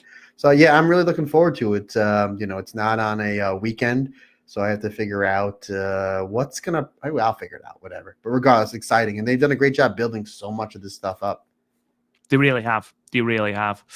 Moving on to the main event then, Cosmic Angels teaming with God's Eye to defeat the hate team of Saya Kamatani, Natsuko Tora, Konami, and Ruaka. Lots to like about this match, whether it's the exchanges between Syuri and Konami. There was a fire to that exchange that I feel like the feud was lacking heading into Dream Queendom. They proper snapped some of those kicks off each other. The suplexes were great. There was a real fire towards it. And Kyoko Kitatsu, who I thought over the 2 shows was really, really good. Her underdog babyface sort of performance, perhaps more on the following night against Micah. Really, really, really good exchanges. But again, Sayaka Kurora steals the show for me as the baby face, as the underdog. Obviously, she's the central point of this entire tag match between Cosmic Angels and Hate. Overall, I thought this did a very good job of building up Cosmic Angels ahead of this, B, building up Tam as a challenger to Saya, which is where we're going, and C, really showcasing once again Tam's desperate desire to keep Sayaka Kurora almost encroachingly close. So I'm excited to see where this goes on Monday. Yeah, this match starts with a hate jump. So shock of nobody, Shock. right? Absolutely. Like, oh my God, like who didn't see this coming, right? So they put the heat on Sayaka Kurora, which I thought was genius because she's kind of the central focus around this Tam and Saya feud. It's almost like right now the red belt is secondary. Obviously, they'll eventually get there in their rematch. It does feel like let's get Sayaka Kurora either on one side or the other, and then we'll worry about the red belt. And I have full trust in the booking committee of Stardom, because obviously they're doing great and the numbers don't lie. But I like how, as this match breaks down, I thought Konami was great here. You're absolutely right. Like her stuff with Sherry was great, and she had some great exchanges in the show that we're going to talk about on the next day in just a moment or two. But I like how it's just like Tam and Sherry look at each other, and because they're the leaders of their respective factions, and of course 2 former World of Stardom champions. They kind of look at each other and was like, we're gonna win, we gotta go together. And they just start dropping bombs together, the knees, the kicks, like just a tandem offense between the two. And then once that breaks down, Saya Kamatani does the best springboard plancha I've ever seen in pro wrestling. Hits a perfect springboard plancha. Again, nobody, I'm not talking about this one in particular, I'm just saying in general, she does a perfect springboard plancha. Again, nobody boos that because nobody's really booing Saya Kamatani. And then we get this crazy just in exchanges with Tam and Saya because they know each other so well that they don't really get an advantage when they're going to throw the kicks and the strikes. They know how to counter each other's moves, which I really like. And then Tam tries to pull out Saya Kamatani's tongue. I'm like, oh boy, this is we're really amping up the violence here. I thought that was some really good stuff. Tam hitting a tiger suplex on the Saya Kamatani, and then Saya Kamatani rolls through the Hurricanrana, because we've seen Saya win a lot of these Stardom World matches with that Hurricanrana pin attempt. She actually beat Hanan in the semifinals of the 5-star Grand Prix with that. So I like how she can kind of pull that out of nowhere to get a shock win. But ultimately, Tam is able to roll through with the Andrade pinfall and able to pin Saya Kamatani in the middle of the ring. I have a feeling, Rob, that is going to be a big falsie coming up on Monday when she does that arm captured roll through, because they built it up here. And again, it's not for the red belt. It's not in the main event. So it's a possibility that it's like, hey, we used it here. I bet you that a lot of people are going to bite that on a false finish. I thought it was really, Ruaka was great here. Tora is really good, especially when it comes like to the brawling, because that's their specialty, bending the rules, breaking the rules, not in front of the referee. You're right, Kyoto Katatsu, she was terrific here. I'm just a massive fan of hers. 4 stars for me. A really solid way to end this show, putting the baby faces over on top, because the last handful of shows they've been closing out with hate wins. So it's nice to see that the baby faces triumphing over evil or hate in this occasion. It's because they were doing it with bear blessings, my friend. Oh, always bear blessings. Always bear blessings. Anyway, moving on then. We moved to Fuji on Sunday, the 16th of February. There were some notable omissions from the show. Obviously, Momo Watanabe was in transit between Japan and Australia, so she didn't appear on either of these shows.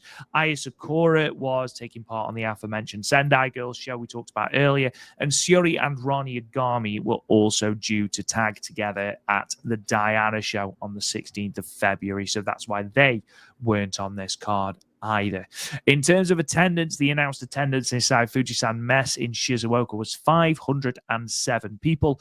This is the 7th time Stardom have run the venue, with this house being the highest since the 12th of February 2023. So a long time coming. 507 is a 4.96% increase on the previous time Stardom ran the venue, which was 483 people on the 20th of October 2024, and it's the company's 3rd highest recorded house at the venue.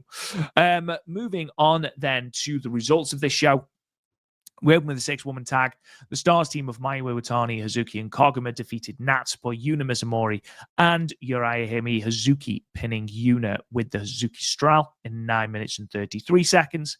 3-way match, Fukigen Death defeated Akira Kuragani and Rian with another O'Connor roll, pinning Akira Kuragani in 6 minutes and 18 seconds. Never bet against the clown. Tag team match next. EXV team of Maika and Hanako defeated the God's Eye team of Tomoka Inaba and Kyoko Katatsu, with Maika pinning Kyoko Katatsu with the Enker Toshi in 10 minutes and 56 seconds. Further tag team action, the Neo Genesis team of Meisera and Miyu Amasaki defeated the God's Eye team of Lady C and Hina, and the Stars team of Hanan and Momo Kogo in a 6-way tag match. Miyu Amasaki pinning Hina with the Amana Hashidate in 12 minutes and 46 seconds. In your semi-main event, the Neo Genesis team of Starlight, Kid, Azumi, and Suzu Suzuki, and the Hate team of Rina, Konami, and Ruaka ended in a 20-minute time limit draw. And then in your main event, the Cosmic Angels team of Tam Nakano, Sayori Ano, and Sayaka Kurora defeated the Hate team of Saya Kamatani, Natsuko Tora, and Azusa Inaba, with Sayori Ano pinning Azusa Inaba with the Tombstone in 15 minutes and 40 seconds. Rob, since this is the main event of the last show we're going to review, can you please tell our fantastic listeners once again, not only what the finishing move was of the final show we're going to review, but can you please do it for the first time in history? Can you do it with Bear Blessings? Of course. Tombstone. Bear Blessings. Ooh, Bear Blessings and the Tom's Tundra here on the Stardom cast, folks. We are a week away. We are a week away removed from Valentine's Day, but it feels like the love is always in the air here on the Stardom cast. Absolutely. And Matt, you mentioned actually cake, and whenever cake is brought out, you know that something bad is going to happen. I disagree, because Mayu Iwatani celebrating her 32nd birthday on the 19th of February, as this was the last Stardom show before her birthday, Stars brought out a cake and nothing went wrong, which is quite an achievement when you consider who you are giving the cake to. Also really nice that Sayurita was there as well. So a very wholesome ending to the match there to celebrate 32 years of the icon. Yeah, and I mentioned this on Talk Joshi that Mayu Iwatani shares a birthday with Black Sabbath member Tony Iommi. So, yes, absolutely. Yeah, that's what goes together, my man. Mayu Iwatani. The war pig, Mayu Iwatani. That's right. And my paranoid Mayu Iwatani that she's going to miss the wrong train, or she's going to forget her glove. I'll tell you one thing, man. If Stardom's trying to keep Mayu Iwatani from leaving to go to Marigold, they're really kissing her butt, because I can't remember a time they actually had a birthday celebration that didn't end in some sort of chicanery. But I thought that was cute. Again, Mayu's she's so lovable, and this Stars faction is so great, especially when you have FWC. You know, you literally have the A-plussers here in Stars. You have your main person here, Mayu, in my opinion. I know Wingor is the tag champs, but again, FWC, they're just next level. Obviously, Hazuki on the other side. You have Yuna Mizumori, you have Hime, and obviously Natsupoi. More great stuff with Hazuki and Natsupoi. They have great chemistry together. Mayu and Natsupoi, you know, last year's 5-star Grand Prix in the quarterfinals, and then one in 2023, which is one of our favorite matches that entire tournament. Natsupoi and Kagama have a really great chemistry together. You know, when you talk about their high speed, you know, what they've done in the high speed division. Yuna Mizumori really brings it here, especially with Mayu, especially with Hazuki. Again, I made mention when we talked about the last show, you always want to start your matches out with a hot opener, which you have here. And when you have your young wrestlers in a match, like we have with Uriah Hime, you want to surround them with people that are going to make them better. Best tag team in the world, FWC.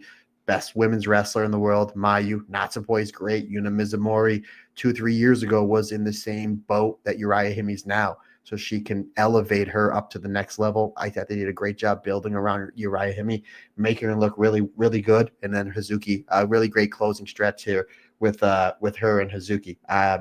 With Yuna and Hazuki. Excellent stuff there. Again, I'd love to see Yuna and Hazuki in a singles match. We've seen from time to time on these Stardom World shows that they'll put a random singles match on just for our entertainment. That would be one I would love to see. Really great opener. I did think that like the lights went down and I hit the button to see how much time was left in the segment. It's like, there's 3 minutes left. Did power go out in the building? That's what I really thought that happened. I'm like, that's Mayu. Maybe she tripped over a power cord and knocked the power out. But it turned out that it was a happy birthday celebration for Icon and one Mayu Iwatani. I had this match at 3 3/4 stars, buddy. Again, a really, really hot way to start this show out. And again, a great way to get Uriah Hime better, putting her in the ring with all these great wrestlers. And Rob, I will excuse myself for literally 3.5 seconds. There's just something I just need to check on the other end of my podcast room. I'll be right back. Oh, intriguing. I wonder what there is at the other end of his podcast room. We see Fukigen Death again pick up a crucial victory ahead of her high-speed championship match. However, I would argue, despite my love of the clown, that there's not a lot we can say about this match that we didn't say about the previous show's three-way match.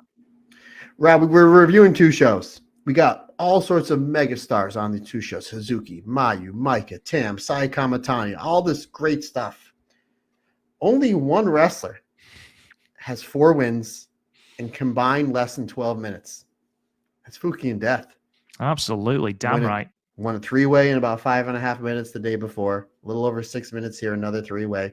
She's defeated 4 wrestlers in around 12 minutes. I know it was Mayu's birthday, and I don't want to take the shine away from our icon. Did Mayu do that? No.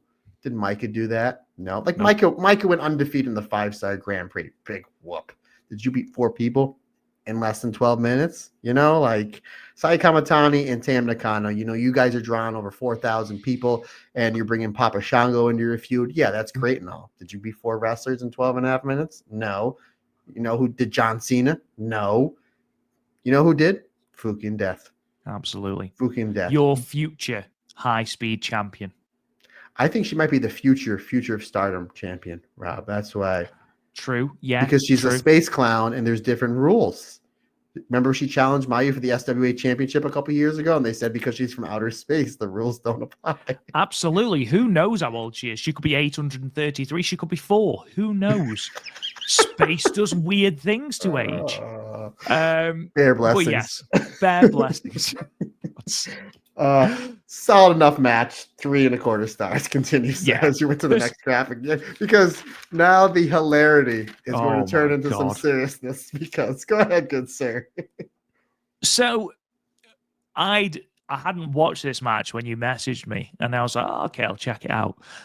Yeah, I don't know if Hanako sort of ate Tomoka Inaba's sandwich or something, or, you know, knocked over her bag in the dressing room, or, you know, killed her dog or something, because Inaba had some issues with the Wonder Tower, did she not? Rob, I was watching this match on my iPad on my lunch break. Again, I capitalize on every minute of the day I can. And, you know, I'm in my car quite a bit for my job because I'm on the road. And you know some of the territory we've talked about off air, some of the territory I cover, it's not in the nicest of neighborhoods. I'm watching this match, eating my lunch, and I thought somebody was getting shot because these thuds that Tomoka Inaba was laying on Hanako. Considering the fact that Tomoka Inaba is like maybe a little bit bigger than my daughter, and Hanako is, I think, like the tallest member, her Lady C. So it's like there's a big size discrepancy. So I think I text you. I said, did you see this yet? I said, no. I said, I don't know what happened. If Tomoka Inaba just pissed off, or Hanako pissed off Tomoka Inaba. And I think you even said, it goes, was it like the little mini feud in 2022 with Natsupoi and Hazuki? I was like, yes, in that vein. But the really cool thing about it, again, Hanako's the biggest person in this match. You can look at this graphic. Micah's one of the tallest, strongest wrestlers in this company, and Hanako is a good head over her. The fact that Tomoka Inaba is very small in stature, but you believe her. Like the believability of her beating the crap out of Hanako, you're just like, even if you've never seen any of these wrestlers wrestle before, after the first forearm and kick, they're like, I'm fully believe if this was a shoot, Tomoka Inaba would absolutely destroy Hanako, because that's the believability of Tomoka Inaba. And you mentioned a little bit ago, maybe we're going Tomoka Inaba and Starlight Kid for a Wonder of Stardom championship match. We got to sell tickets on night 1 and the final night of the 5-star Grand Prix, because I believe one's at Oda Ward and one is, I forget, somewhere else. But you got to sell quite a bit of tickets. Tomoka Inaba versus Starlight Kid on either the opening night or the final night of the of the Cinderella tournament would sell a lot of tickets. That was the main crux of this match for me. Micah and Tomoka Inaba, they have great chemistry. Their match back at Corkin Hall for the World of Stardom Championship back in the summer was phenomenal. Kyoto Katatsu, she works really well here with Micah. And again, Micah is in that main event role right now where she's taking these undercard wrestlers and making them look believable against her, which she does here great with Kyoto Katatsu, only to put away at the end. Again, this is a great match. Kyoto Katatsu and Tomoka Inaba, great tag team chemistry because they work the same style. They're both small in stature, but will absolutely destroy you with kicks, knee bars, arm bars, like legit badass wrestlers. And considering the fact that they're wrestling probably the strongest tag team in all of Stardom, they do a great job picking them apart. And Micah and Hanako do a great job putting them over for Micah to hit the Anka Toshi on Kyoto Katatsu in about 10 minutes. Great match, hard-hitting action, right up my alley. Micah weathering the early storm. I had this at 4 stars. Terrific stuff. But this Tomoka Inaba just waylaying on the Hanako. It's just that, and it just makes Tomoka Inaba look so much believable. Like she can destroy anybody on the Stardom roster in a legit fight. And when you get believable people like that, especially in God's Eye right now, it's only going to make for a better unit and for a better product in Stardom. Yeah, absolutely. And to be fair, much as I love Tomoka Inaba and much as we've talked about the exchanges, Tomoka Inaba's exchanges with Mike were equally fantastic. But for me, Kyoko Katatsu was brilliant in this match, not only taking an absolute pasting at the hands of both Hanako and Micah, to be fair, but also that fire up on Micah where she just rattled these kicks off Micah. You could feel the Fuji-san mess crowd just sort of building this behind her. And I've said before that that's something that she offers that no one else in God's Eye offers.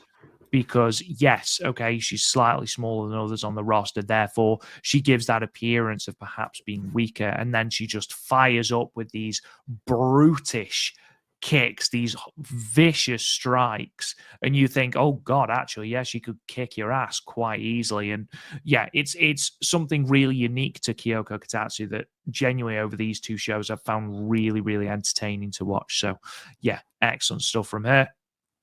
Three-way tag match, Miyu Amasaki getting her revenge on Hina in the dueling flash pins that these two have been doing, the Amana Hashidate for Miyu Amasaki, getting that win back ahead of their Future of Stardom Championship match. Matt, what do you think of this? There was a lot of underlining stories in this match. Again, the thing you want to get over the most is because what's the next big thing coming up for these wrestlers on the next show? Obviously, Miyu Amasaki and Hina trading falls back and forth. I got no problem with that. Again, Hanan and Maysair, they do not like each other. They do not like each other, and we are getting we're not talking about that tag match enough. I'm so excited for this tag match we're getting on Monday with Wingori defending against Crazy Star. Literally to the point that Hanan and Maysair, they agreed no matter win, lose, or draw, they're going to have a singles match somewhere down the road. So finally, we're going to get that big payoff to this feud that we keep forgetting is there. I'm all for it. Maybe it happens in Korakuen Hall.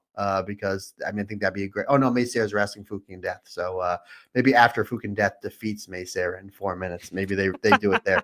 Anywho, I liked, even though Team Classroom is the one that eats the L here, Hina is the one that eats the L. They do a great job building them up as a tag team because this match starts off with the 6-way forearm fest, and I'm like, okay, I'm in. We're throwing heavy forearms to start with all 6 of these fantastic wrestlers. I'm like, okay, you got my attention. And then right after that, Hina just judo throws everybody. Everybody just runs at Hina. She judo throw, judo throw, judo throw, judo throw. I'm like, oh, that was impressive. And then Lady C's like, hold my beer, because she puts not 1, not 2, but 3 wrestlers in the abdominal stretch. I was like, I don't think I've ever seen that. I've been watching wrestling in every country for the last 35, 36 years. I don't think I've ever seen 3 people go on the abdominal stretch. So I thought that was really cool how they just built up Team Classroom in this match. Everything breaks down when Macy. I still have no idea how she does it. She just runs full speed, jumps on the second rope almost from the middle of the ring, turns her back, and then jumps with that one leap Joshi style drop kick that she does. It's just a thing of beauty for her, the timing. And again, the middle of the ropes is the least steady part of the ropes. So one thing if you jump on the turnbuckle or the springboard drop kicks and stuff like that. But when you're doing that without holding the rope, when you're just running full speed like she does and is able to do that, she never ceases to impress me. I always say Azumi's the most talented wrestler in all of wrestling outside of Will Ospreay. Maysair is not too far away from that Ospreay Azumi comparison, because Maysair she's such a special talent. She's so good, so fantastic. And she was great here. The shooting star roll up onto Hanan, got the 2.999. Hanan didn't like that. We get some more exchanges between the two.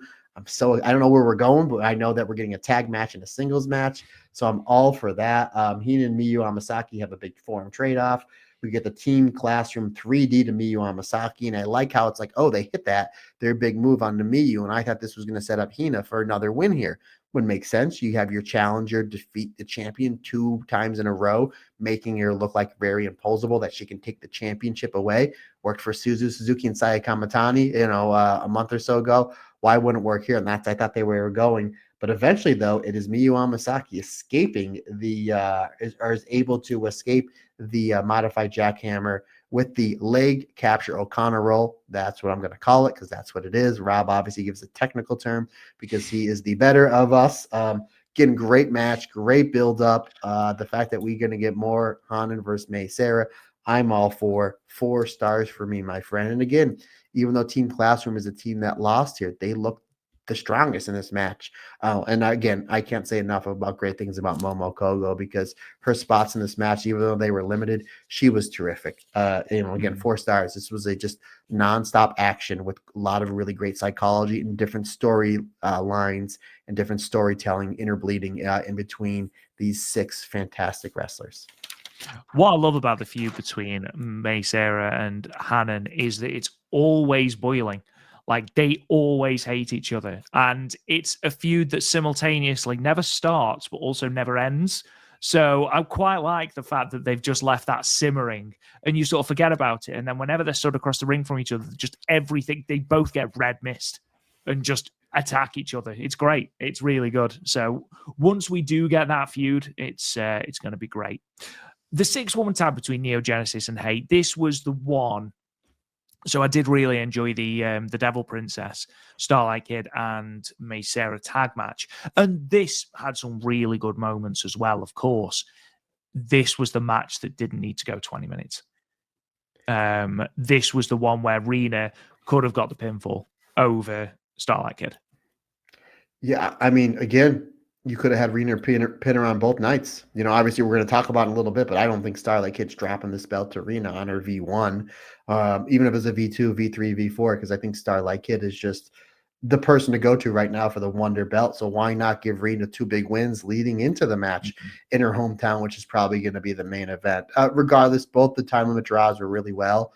It's kind of funny because we're talking about, like, since Taro Okada took over the booking, the time limit draws are few and far between. And the ones they did, especially in the 5-star, they made sense as we got into those playoffs towards the end of the tournament, where it's just like, they were great matches, don't get me wrong, but like, you could have given Rena wins here. Again, I understand that the tickets are sold, right? And they're going to be selling more tickets. But again, you could have heated her up a little bit better going into the biggest match of her career in her hometown. I thought, you get some wins over Starlight. It's not going to hurt Starlight Kid at all.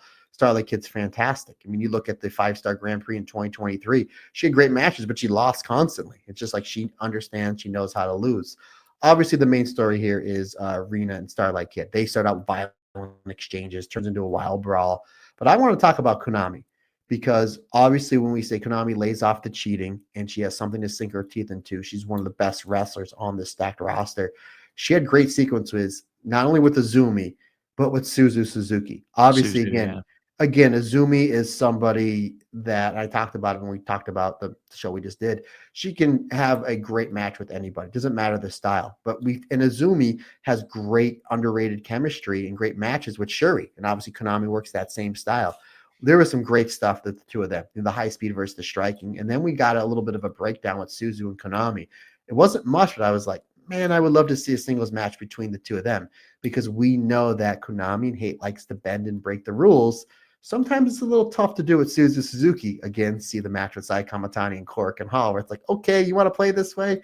This is my wheelhouse. I would love to see Konami and Suzu Suzuki in some sort of feud after we get done with the Shuri and Konami feud, because again, Konami I thought was great here. I thought she played her role really well, and I'm really excited to see what she's going to do coming off this Shuri feud. Obviously, Ruraka was great, but ultimately, yes, this boils down to it starts and ends with Starlight Kid and Marina. That's the program you're building to. I agree, did not need to go to a time limit draw. Regardless, the wrestling in this match was second to none. 4 stars for me, buddy. And then moving on to your main event, another loss for Hate heading into that Path of Glory show. Of course, it was Seoriano getting the pinfall win over Azusa Inaba with the tossed on. So apart from that, Matt, apart from obviously the definitive finish, what do you think of this? It's not the Path of Glory show. It's the Path of Thunder. Dun, dun, dun, and rock and roll. Did I say Path of Glory? Oh, yes. Why do I keep saying that? Because you have Paul Roman Hercules on the mind of Power and It's Glory. what it is. That's what It's you what want it to. is. You want to suplex and splash somebody. That's what I understand. We want to see a Power and Glory versus Aya Sakura and Sayaka Kurora match. There's the dream match. There's the money. Look who's in this match. Obviously, Sayaka Kurora again part in this storyline that they're doing with Tam and Sayaka Matani. Soriano, she's second to none. Azusa Inaba, she's great. Natsuko Tora is your big bad cheating ass kicking heel. She's completely different than anybody else in this company. And Tora plays her role really well in every single match. Again, this is all about Saya and Tam. Don't get me wrong, but we did see during this match and then on social media for the day or two afterwards, seems like, Rob, we're getting our wish. We're building towards Soriano and Sayaka Matani. It seems like that's something that's kind of maybe on the back burner. And then I think a day or two after all those tweets, Sayaka Matani tweeted at Natsupoi and Soriano saying, not only am I annoyed with Tam, I'm annoyed with the two of you. So maybe, and I did make mention that if Tam doesn't get that title shot just yet, maybe if we're letting it slow burn into Dream Queendom at the end of the year, and that's where Tam gets her big win, and you need a little bit of a buffer, you have Natsupoi and Soriano. They planted the seeds for it. You know they're going to be great matches. And again, I have a theory, one of 84 theories in that tag match coming up on Monday. Probably none of them will be wrong. We'll get into a moment. As far as this match goes, I thought it was great. You know, you have Azusa and Sayaka Matani starting with teamwork on Sayaka Kurora. Again, very much like in the show before, you have your heat on Sayaka Kurora. She's your baby face. She's the pivotal piece in this story right now with Tam and Sayaka Matani. So she's selling. She's doing a great job getting sympathy. And obviously, when you're in a tag match, whether it's 2, 3, or 4 people, you want to have your baby face seller, your underneath wrestler selling, and then you want your hot tag to your more explosive wrestler. I don't know who's more explosive, Sayori or Tam, but they're both really explosive, but that makes sense. So you get the hot tag, Soriano comes in and cleans house, and I mention this all the time. I think God put Soriano on this planet to be a pro wrestler because she's a damn near perfect pro wrestler. Tam and Soriano have great chemistry together, really great stuff there. Obviously, Azusa Inaba, she's terrific here. Tora bending, breaking the rules, the hammer. She does a great job getting heat on Sayaka Kurora because just the visual of Big Bad Tora, just abusing poor Sayaka Kurora, who's like the lost puppy in this feud, is just like, you just feel bad for Sayaka Kurora, and it just makes you hate Tora even more in the right way, in good heat, which makes the hot tag mean even more. Really great, simple psychology. Again, you have Tam and Sayaka Matani trying to tear each other's tongues out. That's the whole storyline. They kind of wipe each other out towards the end of this match. And then we get this almost little mini match with Soriano and Azusa Inaba, which was really, really good. Just really great good stuff with them. Like Soriano was just a missile drop kick. It's a beautiful German suplex. And then they, to set up for the Tom's Tundra, they take out Tora, they take out Kamatani, they hit the triple Cosmic Angels axe kick, and then the with Bear Blessings, the Tom's Tundra. Finishing off the younger Inaba sisters. Great way to end this show. My favorite match of this show. 4.25 stars for me, my friend. Again, excellent stuff. These two shows were really good. Obviously, these are kind of in middle of the road shows. You're just building towards that pay-per-view coming up on Monday. But of course, the wrestling action is just second to none. And they did a great job sprinkling in different things, whether it's a Tam and Saya feud, whether it's Hina and Miyu Amasaki, whether it's, oh yeah, we need to heat up May, Sarah, and Hanan because they hate each other for a reason we still can't figure out or remember. Quite fathom. Yeah. Again, I'm sticking with the whole thing because Hanan and Mariah May are buddies, considering at Dream Tag Festival they exchange gear, and the fact that May Sarah bullied Mariah May on the bus and then Mariah May stuffed May Sarah in a locker. That's the story I'm sticking with, why they have heat, and that's what I'm going with, buddy. But again, 4.25 stars. Again, great match to end this show. Absolutely. Couldn't have put it better myself. So, ladies and gentlemen, we have 2 shows next week. The first, of course, is a preview show in Sendai. And then, of course, we have the pay-per-view from the Light Cube in Utsunomiya, the Path of Thunder. But let's run through this show in Sendai first. We open with a singles match. Momokogo versus Akira Kuragani. We've got a 4-way. Ronnie Yagami versus Yuna Mizumori versus Rian versus Fukigen Death. We know which way that's going. We have got a 6-woman tag, Mayu Iwatani, Hazuki, and Koguma of Stars taking on Lady C, Uriah Hime, and the returning Saki Kashima, which is great. Glad to see her. Another 6-woman tag, Hanako, Maika, and the returning Waka Tsukiyama versus Sioriano, Natsupoi, and Aya Sakura of Cosmic Angels. 8-woman tag, Cosmic Angels again teaming with God's Eye, Tam Nakano, Sayaka Kurora, Syuri, and Kyoka Kotatsu. They are taking on the hate team of Saya Kamatani, Natsuko Tora, Konami, and a returning Momo Watanabe. And then in your main event, a 10-woman tag that is a fantastic preview of the Path of Thunder show. So you've got the Neo Genesis team of Starlight Kid, Miyu Amasaki, Mei Seira, Suzu Suzuki, and Azumi. They'll be taking on the let's call it a disjointed team of Hanan, Rina, Hina, Ruaka, and a returning Saya Ida as well. So that main event's great. I'm really looking forward to that 10-woman tag. I think it's going to be great. I think you've got lots of different moving parts in it that's going to make it really, really entertaining.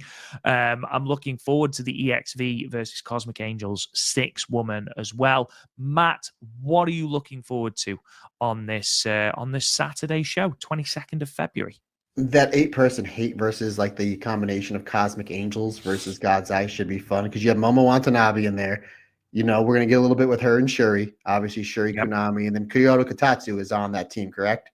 Yep. So more Kyoto Kotatsu versus Konami and Kyoto Kotatsu versus Momo Watanabe. We've seen a little bit of their exchanges when Kyoto first came back into the company at the beginning of the year. So that looks really good. Obviously, that main event with Neo Genesis versus basically the sisters, the oldest sister's tag partner and Ruaka, which was kind of just random.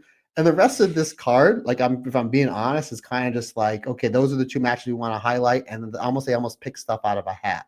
Like, all right, let's team up Mayu with FWC. And it just seems like everything is just random, which sometimes I like because, again, this is a Stardom World show, not a pay-per-view.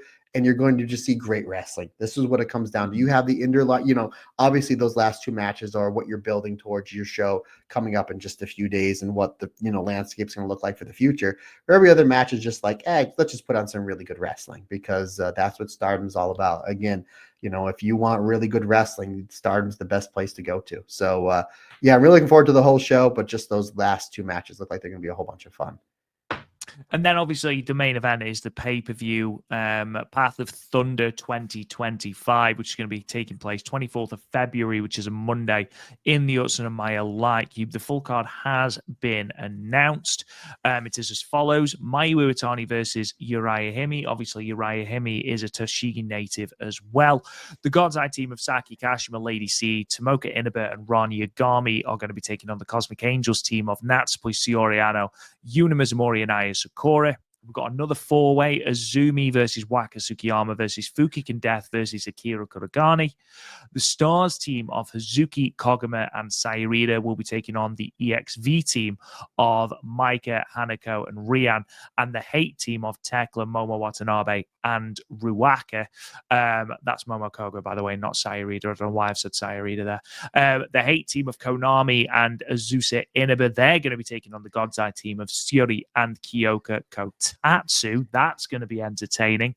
Cosmic Angels team, Tam Nakano and Sayaka Kurora versus Saya Kamatani and Natsuko Tora of Hate. Natsuko Tora revealed to be the mystery team member of Saya Kamatani, with obviously the stipulation that if Saya Kamatani's team is to win, Sayaka Kurora must join her. Future of Stardom Championship match, Miyu Amasaki versus Hina. Goddesses of Stardom Championship match, Wingori, Hanan, and Sairida. They're going to be taking on Crazy Star, Meisera, and Suzu Suzuki.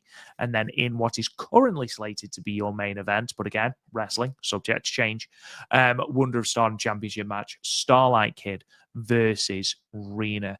Matt, those top 5 matches all sound really, really, really good. I think Mayu Iwatani and Uriah Himi as well. Mayu Iwatani in a singles match is always going to be a certain level. I think Uriah Himi, this is very much a single swim moment for her. You're in your hometown, so I'm sure she's going to be giving it absolutely everything. She's been very impressive so far. How are you going to do against Mayu Iwatani in a single setting in your hometown? I think she'll do fine. I hope she does fine. But that's exciting as well. What are you looking forward to before we give our predictions for this show? Rob, I'm looking forward to this next question I'm about to ask you. Would you like to win 2 Vegas beers on me, sir? I mean, there's only so many hours in the day, Matt, and I already feel like I'm owed about 840, but sure, I'll go to... I'm joking. What's 2 more? I'm joking. What's 2 more? What's 2 more? Exactly. Go on. Correct me if I'm wrong. We have a tag match with Shiri and Kyoto Katatsu versus Azusa Inaba and Momo Watanabe, right? Konami and Azusa Inaba. Azusa Inaba. I'm sorry. Yeah. Under over kicks thrown in this match is 20. Are you taking the under or over? Over, without a shadow of a doubt. You see this match? Okay, there you go. Okay, you're taking the over, and this one may be tricky. When we review this show next week, what will be the highest rated match that I give? The tag match. Okay, I was thinking, look, obviously I'm not gonna show favoritism, but looking on paper, that I would probably like the tag match the best, even though Starlight Kid is on an absolute tear. And that one, we've been saying for the past few years, it just seems like when you're the Wonder of Stardom champion, you are a rite of passage to put on like an absolute banger. But okay, there it is. So you're taking the over on 20 kicks and that the tag title match. Okay, my man. But the whole card looks fun, but especially those last handful of matches, and it's just like, I'm really intrigued what's going to happen. And because I have a decent idea of what my predictions are. I still have no idea what's going to happen with the Sayaka Kurana pole match. But I guess let's run through each match with our predictions, and we'll get there. We'll figure it out, buddy. So obviously Mayu and Uriah Himi, that my guess is going to be the opener. One would assume so, yes, and one would assume that Mayu Iwatani will win relatively emphatically in around 8 minutes. Yeah, it's about 8 or 9 minutes, but Uriah Himi is going to look really good in this match. God's Eye, Saki Kashima, Lady C, Tomoka Inaba, and Ronnie Yagami versus Cosmic Angels, Poi, Sioriano, Yuna Mizumori, and Aya Sakura. I'm going to go God's Eye, and I'm going to go God's Eye for one reason and one reason only, and that is because I think Tomoka Inaba challenges Starlight Kid for the white belt after the main event. That's a good shout. And you know what? I was going to go with Cosmic Angels just because. But you know what? I agree, because we know that's a match. And again, you got to sell a lot of tickets on night 1 of the Cinderella. Night 2 is in a smaller venue. I think there's only 4 sections. Night 1 and night 2. I think one's in Oder Ward and one's somewhere else.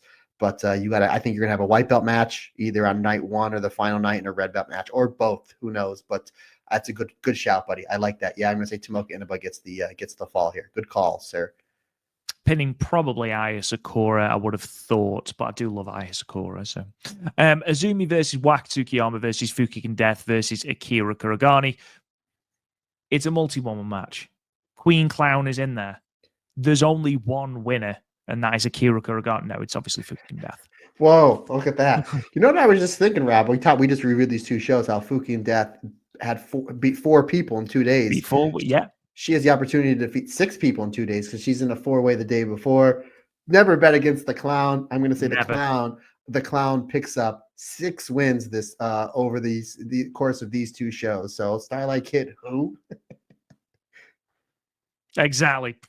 I mean, it makes sense. She's got the high-speed title match against Sarah at Korakuen on the 3rd of March. It makes sense for her to pick up the win here in what is ultimately a throwaway 4-way. I'm sure it'll be very entertaining because Waka Tsukiyama's in there, and she's always very entertaining when it comes to exchanges with Death. So the 3-way 6-woman tag stars Hazuki Koga, Masai Rida, Maika Hanako, and Rian, Tekla, Momo Watanabe, and Ruaka. The return of Tekla to Stardom. I'm going to go hate on this one, and my reasoning is that Momo Watanabe is going to pick up the pinfall because Momo Watanabe is doing big things at the start of March. And again, this is a relatively throwaway match. It might be an impromptu number one contendership match for the Artist of Stardom Championships, maybe, in which case, absolutely Hazuki Koguma and Momo Kogo. But I am going to go with hate. You came with a lot of different scenarios, my man. I'm going to come up with a completely different scenario just to be different. I'm going to say EXV wins, of course, with the return of Mina Shirakawa. It's a pay-per-view.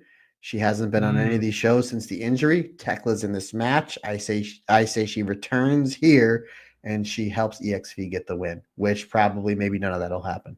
However, do like that. Yeah, there we go. The hate team of Konami and Azusa Inaba versus God's Eye, Shiori and Kyoka Kitatsu. I imagine hate are probably going to win this one. I don't want them to. I want God's Eye to pick up the victory, but I imagine that we are built. I imagine that the blow off that would have been at Dream Queendom is probably now going to be at All Star Grand Queendom. Maybe you give the win to Konami here over Kyoka Kitatsu. It's much of a muchness, really. You can do that maybe at All-Star Grand Queendom. Again, I think their blow-off is going to be at one of the Cinderella nights. And I think that maybe just because this is me and Andy Hedder's fantasy booking at Talk Joshi, I think you do Shiri and Mako Satomaro at All-Star Grand Queendom. What's up? What's up? Yeah, you're right. Mako Satomaro, she's on there. I think she retires a few days after that, so why not put her on that show? Let's do it. But I'm going to say that Konami chokes out Kyoto Kitatsu. That's going to be my pick. That's probably another one you can go either way with it. You can give Shiri a win here. You can give Kyoto Kitatsu a win here. Again, you can give Azusa Inaba a win here because maybe she's going to be the next challenger for the high speed champion. Yeah, there's a lot of different ways they can go, but as long as it makes sense, I am all for it. But that's another one that's that's pretty tricky to predict. That it can go either way. Let's leave this tag match till last because I think that is the hardest one to predict. Future Stardom Championship, which is equally difficult to predict, in my opinion. Miyu Amasaki and Hina. I don't think Rina wins. Which means you've got one Toshigi person in a championship match not winning. I do think Wingori retain. I imagine Hanan will probably pin Mei Seira. Which means you've got one win and one loss apiece for Toshigi natives. Okay, so I'm going to go with Hina. You just talked yourself out of it. I didn't even say anything. I'm going to go with Hina. There's a couple of things here. A, hometown.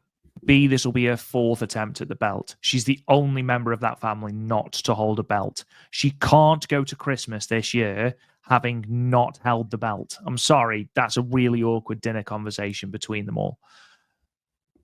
Miyu Amasaki doesn't necessarily need the belt. She's still got the Artist of Stardom belt. We've just come off the back of a 500-day plus reign from Rina. We don't necessarily need another massive reign. And here's another thing as well. Someone pointed out on Patreon, I want to say that it was Steve, but I could be wrong. Hi, Steve. If it wasn't you, then whoever it was, please let me know. But they did point out that Miyu Amasaki, I'm pretty sure It was Steve. Yeah.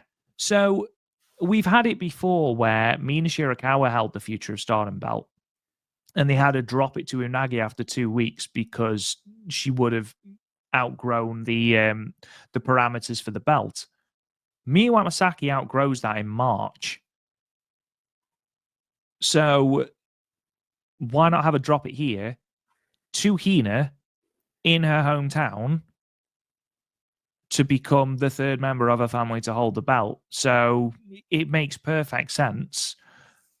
I'm going to go with Hina. Rob, real quick, you just reminded me of something. We have had a lot of comments on our YouTube, which is great. That helps our algorithm out with the interaction. Somebody asked us, and I forget who it was, on our last podcast on the YouTube feed. They asked us, they're confused on how the Future of Stardom Championship, what the qualifications are. So first of all, whoever that is, I apologize. The best way to get a hold of me and Rob is if you have a question, because sometimes we don't see the YouTube comments, is on the things that we plug at the end. So Rob, obviously you know because you wrote a book about it. Stardom Living the Dream 10th anniversary in review. Please explain what the rules are of the future Stardom Championship, because I know them, but I just don't want to mess anything up. I know that you have it down to a T. So it's basically a championship that's created to spotlight people who are early in their respective careers. To qualify to challenge for this championship, it has got to be either under 20 years of age or with less than 3 years in-ring experience. It used to be 2 years in-ring experience. Sayurida upped it to 3, I believe, during her reign with the belt. So Miyu Amasaki will be coming into her 3rd year of wrestling this year, in March this year, because she debuted at the first New Blood show. So she will then have been wrestling for more than 3 years. Hence, she will need to drop the belt. We've never had anyone who has needed to who's needed to vacate the belt because of their age or anything like that. I think everyone has sort of dropped the belt in a match. Again, I can't see the future belt. There is a New Blood show the 1st of March, New Blood 19. Maybe she'll drop it there, but I don't feel like there's a better story there than her dropping it to someone in their hometown. Just makes more sense. Yeah, thanks for that. And again, I apologize. I hope that answers your question, whoever that was that answered. We get a lot of comments on YouTube. Absolutely love it. And again, if we miss it, guys, we apologize. But seriously, if there's any questions, comments, again, we'll tell you at the end where to get a hold of us. We're easy to get a hold of, especially when Rob does this guy. But anywho, you mentioned about the awkward Christmas dinners with the fact that Hina's never held any of the belts, and considering the fact the big rumor who their older brother is, Rob Goodwin, in the household, former IWGP Tag Champ, former WWE Tag Champ, Human Cadillac, Dorian DeVille, I think is like a half brother. That's the rumor. That's the rumor. With bear blessings. I'm glad that because this is a tough one to predict. I'm glad you went first, just to be different. I'm going to say Miyu Amasaki. That's the only. I was thinking about going time limit draw. Like they just did that with Hanako. They're not going to do 2 in a row. But I'm going to say Miyu wins, but this is a coin flip. Again, the story is there. Hina in her hometown. She's never won this belt. She can have a great run with this belt. Miyu Amasaki's already an artist champion. There's probably her and Azumi may have a little bit of a run going for the goddess belts, somewhere in the near future. But yeah, I'm going to say Miyu, but it's a coin flip. It's a coin flip. Mm. I think as well, what you've got to think is that I don't think either of the other championships are changing hands. That sort of gives away that I think my other 2 predictions are Wingori and Starlight Kid. And I think it would be nice if Hina held a belt afterwards, post this show. I think Rena will have a phenomenal showing against Starlight Kid. I really do. But I don't think they're ready to take the belt off Starlight Kid yet. She hasn't had defense yet. But yeah, I assume you're the same with those 2 top matches. Yeah, I don't know I know who's winning the tag match. It's not Wingori. It's not Crazy Star. It's the fans, including me. Yeah. But no, I'm so excited. What a great V1. Just Crazy Star, such a great tag team. Again, last year with FWC, one of the best tag matches I've seen in quite some time. Just really great stuff. I'm so excited for that match. But what a great way to start off that run for Saida's return match and Hanen's hometown. That's going to be terrific. I agree. And they start like Kid and Rena. There's a lot of pressure on Rena, and I think she's going to deliver. When we review this show next week, I think we're both going to agree that's the best performance Rena has had in her young career, because she's building. And Starlight Kid is coming off one of the best performances she's ever had at the end of the year with that title win over Natsupoi at Dream Queendom. But yeah, I totally agree. I think that Wingori retain and Starlight Kid retains. And then you think that Tomoka Inaba is coming out and challenging afterwards? Yeah, definitely.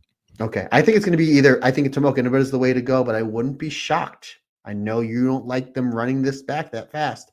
I wouldn't be shocked if it's Natsupoi, because they've been teasing that quite a bit. Especially, I just watched the on Stardom's YouTube. They just put up a hard camera angle of the artist match that got 5 stars from Dave Meltzer from back at in Cork and Hall just a few weeks ago. And it's again the old ECW fan cam. It's completely different. If you just go on Stardom's YouTube page, it's right there, pretty much the entire match. And there's a great visual because it's right there in the ring of Starlight, Natsupoi looking up at Starlight with the 2 belts and staring at the white belt. And they zoom right in on it. So I think we're definitely going to have a white belt challenger after this show, which I'm all for because Starlight Kid has had that belt now for almost 2 months and hasn't defended it yet. So I think that we're just going to have, the 2 back-to-back here. Regardless, I'm excited for the show. I think it's going to be fantastic. Now, Rob Goodwin, one of the hardest predictions to predict this tag match, which we know it's not the main event. Considering the fact it's not if it was the main event, you figured you'd send the fans home happy and give the Cosmic Angels the win here. But the fact that you have a little bit more to buffer is a certain way to go. But I have a few predictions. Do you want me to go first, or do you want to go first? No, go first. I've got Scooby-Doo how this is going to end. Again, this can go a bunch of different ways. They lose clean. Aya goes very much, reluctant member going over. That's a possibility. They go with. Does Aya do the turn? Or not Aya, Sayaka. Excuse me, Sayaka. You made mention maybe Aya is the one that turns. I don't think they're going to go that way, but that's a possibility. Now we have Tora in there. Does Tora do something crazy and the match gets thrown out? That's a small possibility. Does Team Tam win? I'm going to say this, and again, this is just a guess because of the fact that if Hate win, Sayaka Kurora goes over to Hate. However, if Team Tam wins, Saya says, Tam, I'll grant you anything you want. Never said it was a red belt match. They never said it was a red belt match. Everybody just assumes. I think Tam and Sayaka get the win. And Tam's wish for a red belt match, final night, Cinderella tournament for Soriano. I think that's the way to go. I say at this point you build up Micah. After Saya Kamitani defeats Soriano, Micah comes out and challenges Saya Kamitani for All-Star Grand Queendom because you talk about certain feuds. That's a feud that you can heat up just like that. And then we put the Tam thing on the back burner, and then we slowly build it up as we get towards the end of the summer for the 5-star.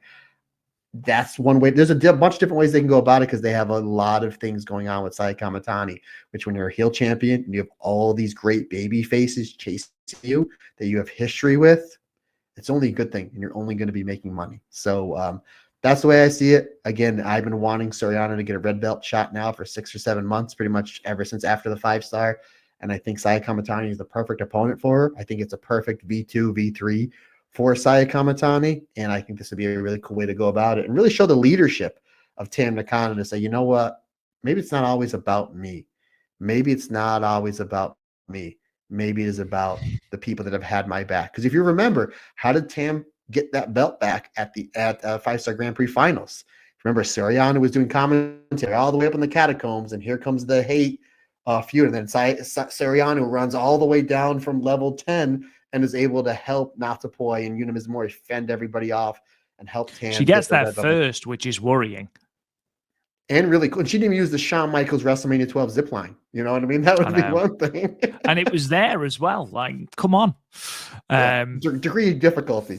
That's, again, I'm not putting any money on that. I'm just maybe sometimes because we watch Stardom so much and we love Stardom so much, sometimes we overanalyze things. I'm sure once we sign off this podcast and you talk to Kirsty and I talk to Amber, they're going to be like, yeah, it's clearly going to be this. And they're like, no way. And then when it happens, we'll be like, oh, yeah. Well, you're right. I'm going to go with Cosmic Angels winning as well, simply for the parlaying of that championship shot ahead of All-Star Grand Queendom. I am wary that we are making Saya Kamitani relatively weak. I mean, you could argue that Sayaka Kurora is Natsuko Tora's sort of like a bad penny. She can't seem to get rid of her. So maybe Sayaka Kurora gets the pinfall over Natsuko Tora. Of course, it's going to make for some very interesting shows leading up to the Cinderella should Sayaka Kurora become property of Hate. But I honestly, it is a coin flip. It really is. However they book it, though, I'm intrigued. I'm very, very, very intrigued. But Matt Turner, before we sign off, you know what time it is. And that time, my friend, is EO and Kyrie Watch.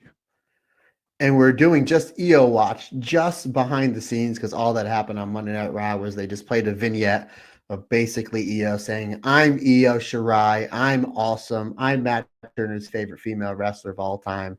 I think that's what it translated to. Again, I don't know, but that's all it was. It was just because Monday night, again, we're building towards the Elimination Chamber, then going to WrestleMania. So Io wasn't in the mix this week. We know the day after the Elimination Chamber, Io is wrestling Rhea Ripley on Monday Night Raw. So that's basically all that it was just a little bit of a vignette of a lot of the stuff we've seen before. So my friend, that was just about it. And I apologize. However, if you're a fan of these former World of Stardom champions in the WWE, we have not one, but two Gaze at Julia segments when we record the Marigold Standard tomorrow. So we'll make up for it with the beautiful madness over at Marigold.